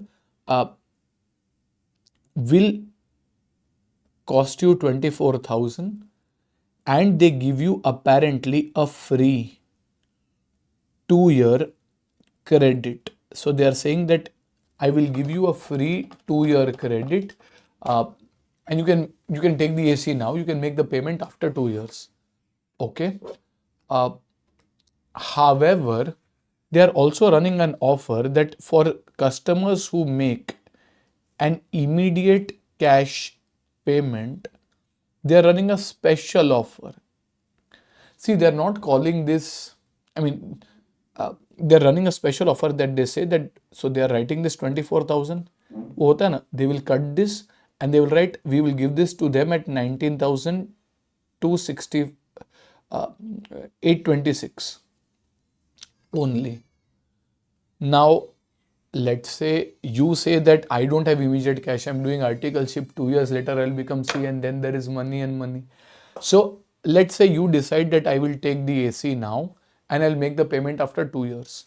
In which case, when you look at the invoice that you get from Chroma, your invoice from Chroma will show 24,000. Perfect. Like as an article, you might do verification and vouching, probably the most boring thing in articleship. So over here, when you look at the invoice that Chroma has given, this invoice will show 24,000, and hence the entity who is receiving this AC will pass the entry PP account debit 24,000 to, let us say, payable supplier, whatever it is, creditors 24,000. Okay, then you are having the risk and reward of the AC. You will start depreciating the AC. 2 years later, you will make the payment. So your entry will be after 2 years, payable account debit 24,000 to bank 24,000. Are we clear with this? Okay, anything that you think does not fit well according to you over here? Just a second, I'll just remove my connector for a minute. I need to charge the pencil. Sir, we also need to charge ourselves. Just 10-15 minutes, then you can charge yourself till tomorrow. So over here, what do you guys think? Is there anything that you feel is going a little wrong here? Not necessarily wrong, but when I pay 24,000, why am I paying 24,000? Am I paying this 24,000 for the AC? Well, a part of it seems to be for the AC, but a part of it would be because you're getting a 2-year time. Is a 2-year credit window a normal credit window? Well, we might have heard that, let's say, people, if you do business, you might see that credit period of, let's say, 15 days, 1 month, 2 months, 2 years, 3 years, 1 year. These are not normal credit periods.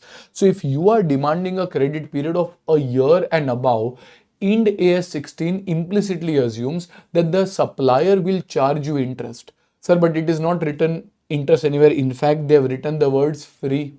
Remember, they will not necessarily write interest, because if you say that this AC is worth 19,000, but if I give you 2-year credit, I will charge you a 10% interest, that pinches you. Like you might buy an iPhone 15 Pro Max, whatever it is, you might buy it, but when you are buying it, if there is a delivery charge of 100 rupees, it pinches you. You get very angry, Are I'm being charged a delivery charge. So people don't like being charged interest. So they will claim and they will say that, okay, we are giving you a free 2-year credit. However, if you pay immediately, we will give it to you as 19,826. So probably the AC is worth 19,826. No, sir, I'm paying 24,000. That 24,000 extra, that approximately 4,000 extra that you're paying is not because you're getting a better quality AC, a better brand AC, a better star rating, a better tonnage. No, it is exactly the same AC. Then why are you paying that 4,000 approximately extra? Well, I'm paying because I'm getting time. But any payment that you're making for time is like a finance cost. It is an interest expense, and this interest cannot be capitalized into the cost of the asset unless it is a qualifying asset, which takes a substantial period of time to be ready. Now the AC is ready for use. Yes, you might take 2 years to make the payment, but the AC, by the way, is ready for use. And as a result, when you are doing PP account debit to payable at 24,000, you are capitalizing in that PP implicitly, without realizing, you are capitalizing a 4,000 approximate interest cost. Sir, where is it given it is interest? Correct, it is not given. So how will we know? Well, the standard tells you, and this is a standard guidance, not an institute guidance. The standard says that wherever the payment is deferred beyond normal credit terms, and that has been given to you as around 12 months. So anything which is at or beyond 12 months is supposed to be beyond normal credit terms. We don't see in normal course credit extended of 1 year and above. If it is within 1 year, they say probably this is within normal credit terms, in which case you don't have to do this special adjustment. You can do the working in a normal way. However, if the payment is deferred at or beyond 12 months, even a few installments of the payment is deferred at or beyond 12 months, then we will say that the payment is deferred beyond normal credit terms, and hence whether it is mentioned or not mentioned, there will be an implicit, there will be a hidden interest, and we will have to account for that separately. Are we clear with this? So sir, when will we do this? When should this ring a bell in my mind? It should ring a bell in my mind if my payment is getting deferred at or beyond 12 months. If your payment terms are within, let's say, 1 month, 2 month, there is no hidden interest or no adjustment to be done. So why would why? Like, I don't know. If let's say there is a milkman or let's say an istriwala or whoever comes to your house, uh, let's say they are giving you milk at your house. Let's say the price of the milk is 90 rupees. Now they are giving it to you and you are making the payment at the end of 1 month. They are still going to charge you 90 rupees only.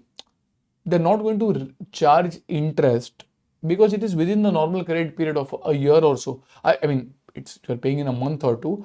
But if you say that, okay, you give me the milk now, I will make you the payment after 2 years. In most likelihood, they will not give you the milk only. But even if they give you, they will not charge you the same rate that they charge for other people because the payment is going to come after 2 years. In which case, probably they'll charge you slightly more for the milk. So there is an implicit hidden interest inside.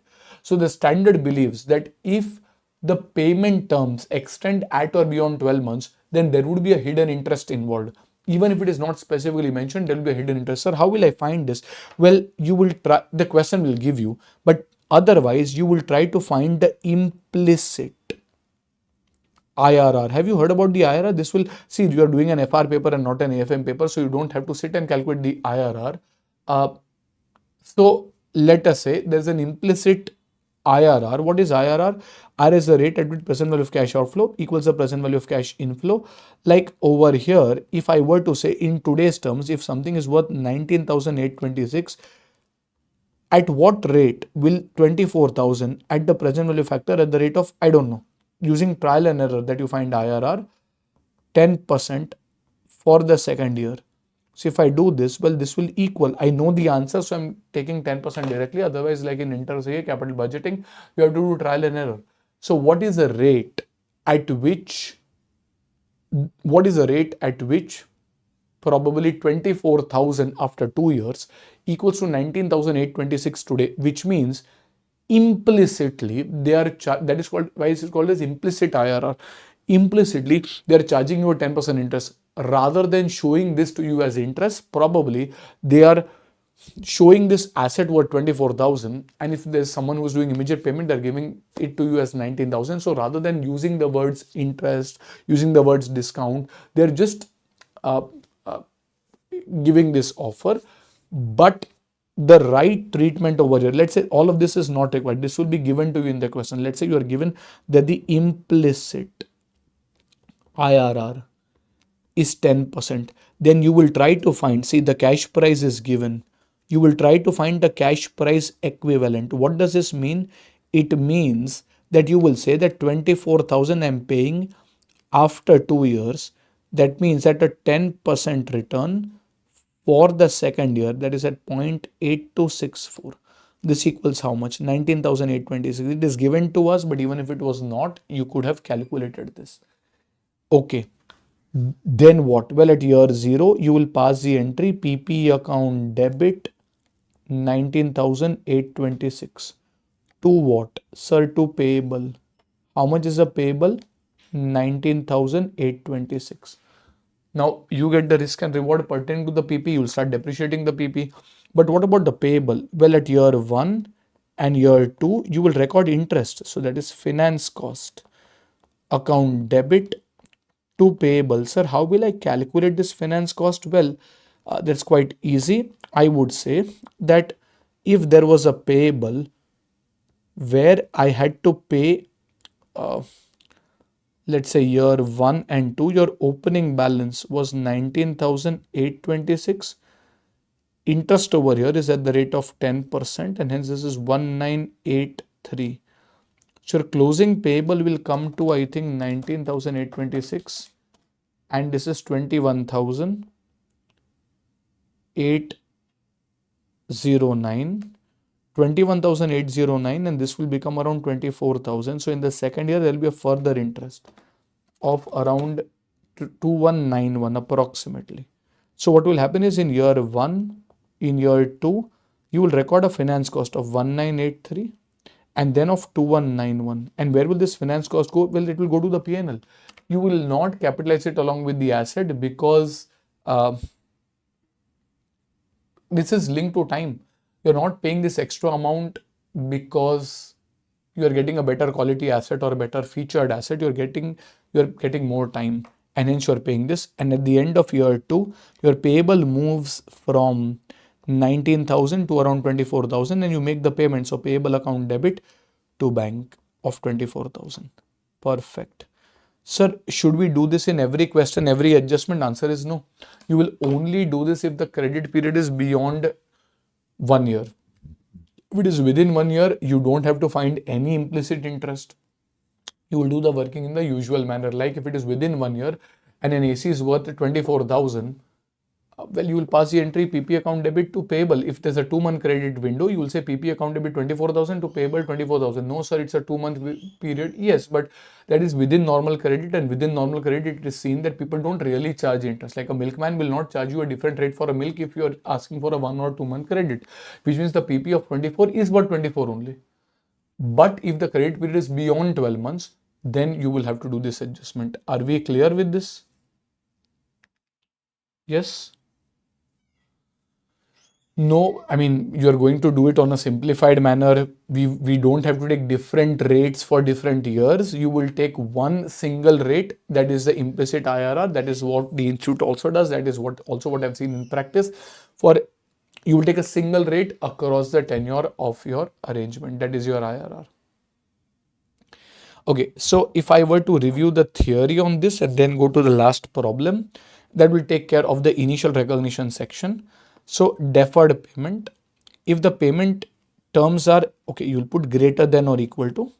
If your payment terms are greater than or equal to 12 months, that is beyond normal terms, then we say this is a financing transaction. That means there is a hidden loan which will carry interest. No, sir, it is not specifically mentioned. Still, we can say that there's a hidden loan which carries interest. Then PP should be recorded at the cash price. If cash price is not available, then the present value of agreed payments. Institute always does this. It always finds a present value. So we will also do that. You will take the present value of the agreed payments. The above cash price or PV recognition needs to be done irrespective of whether we decided cash payment or deferred payment. Like for example, even if you do cash payment, then you find the present value. The immediate payment comes to 19,826. PP account debit 19,826 to bank 19,826. So your asset will be recorded at 19,826 only. However, if the payment is within 12 months, that as per the institute is within normal credit terms, then there is no hidden financing. That is, transaction may involve a cash discount. Sir, what if I'm getting, instead of 24,000, I'm paying 23,000, then that 1,000 might be cash discount. You will do the working as you have been doing usually. I will not call it as a hidden loan with interest. PP is to be recorded at the agreed invoice price. Cash discount, if any, is to be separately taken to the P&L if you avail the same. So unless, like we did a question today initially where there was a 5% cash discount, we did not take this hidden loan and any adjustment because the credit period was only 1 month, which is normal credit, in which case you do the working as if you have been doing since your CA foundation.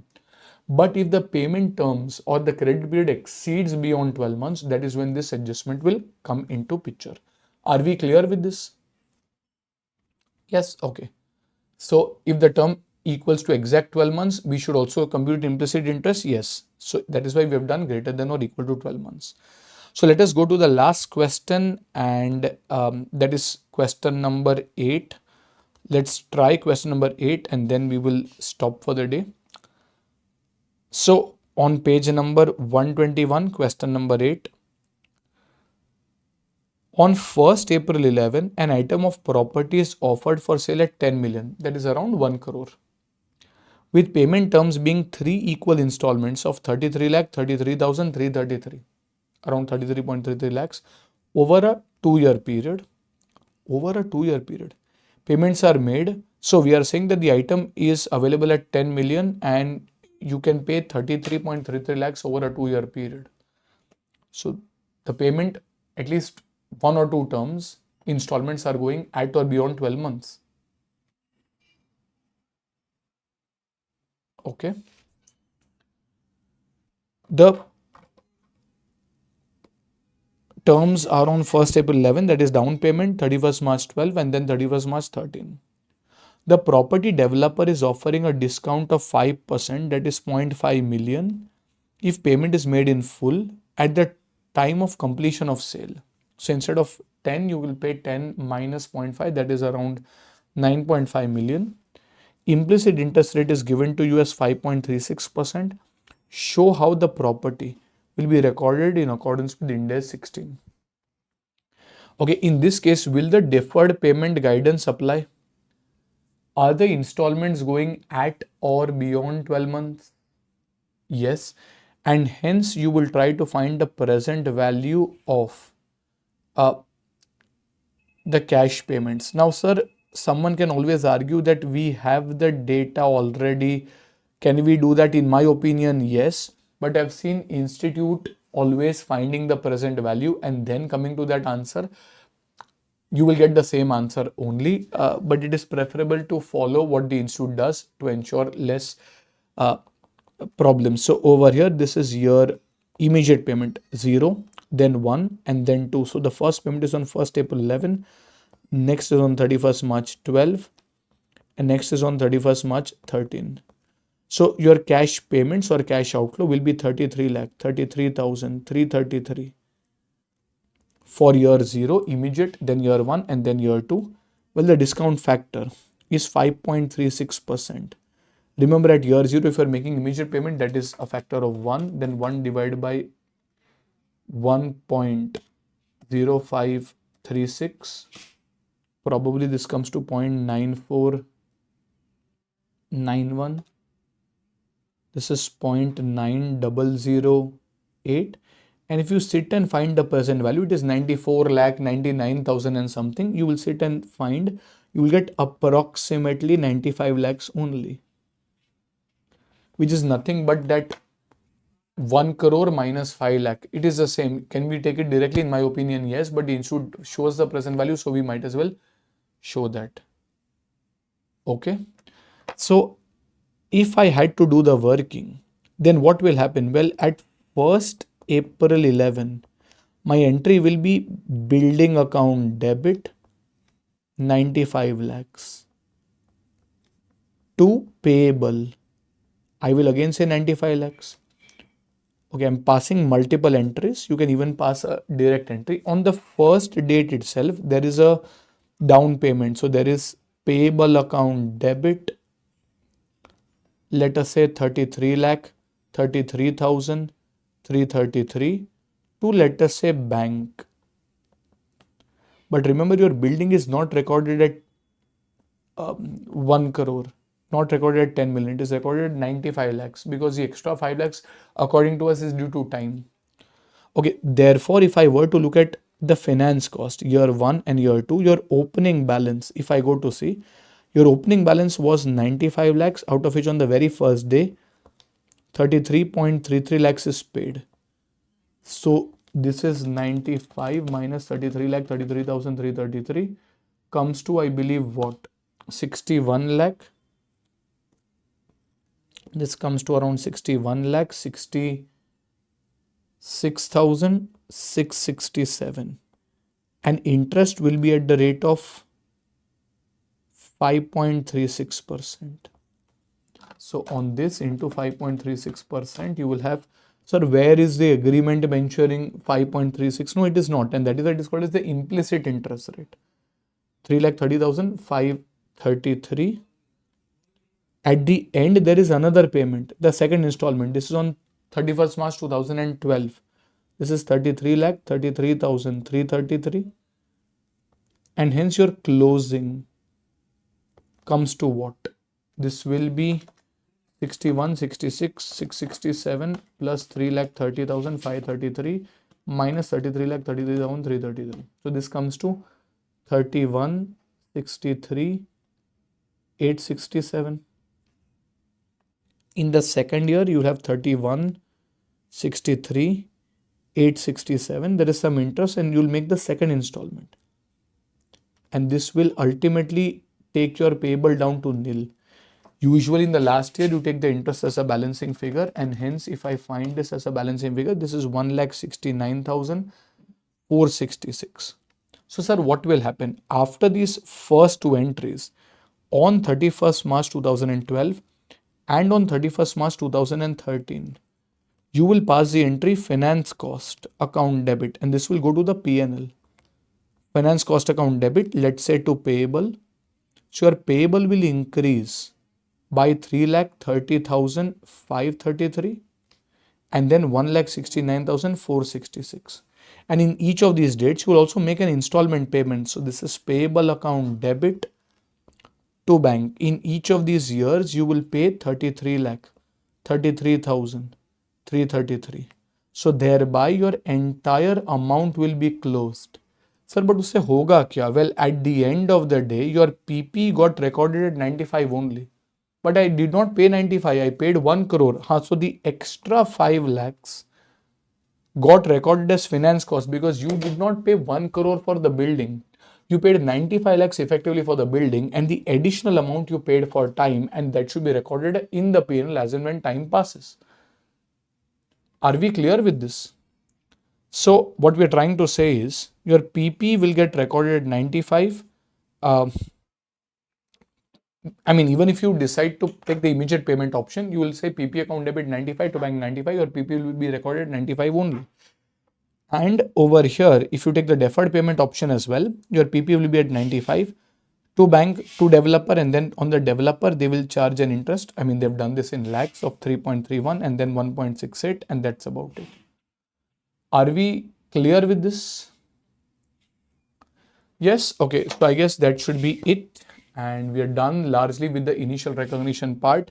Just ensure we have done a lot of stuff today. Ensure that you spend some time and practice whatever is done. And we'll continue tomorrow with the subsequent expenditure and subsequent evaluation sections of your PP. Okay? So I guess that should be it. Have a good day. Bye-bye and take care. If you have any other doubts, do let me know.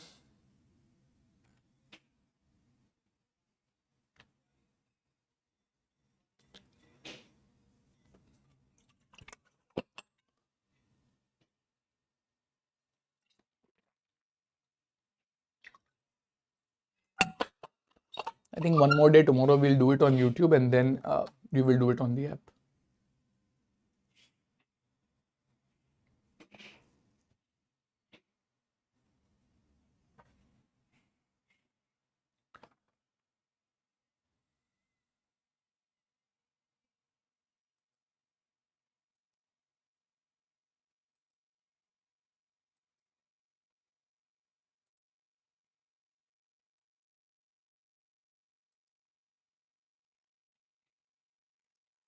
Anything else?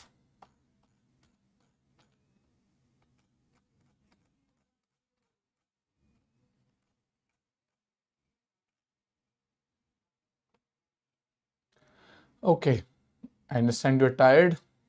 Let's wrap up for the day, and I'll see you tomorrow. Have a good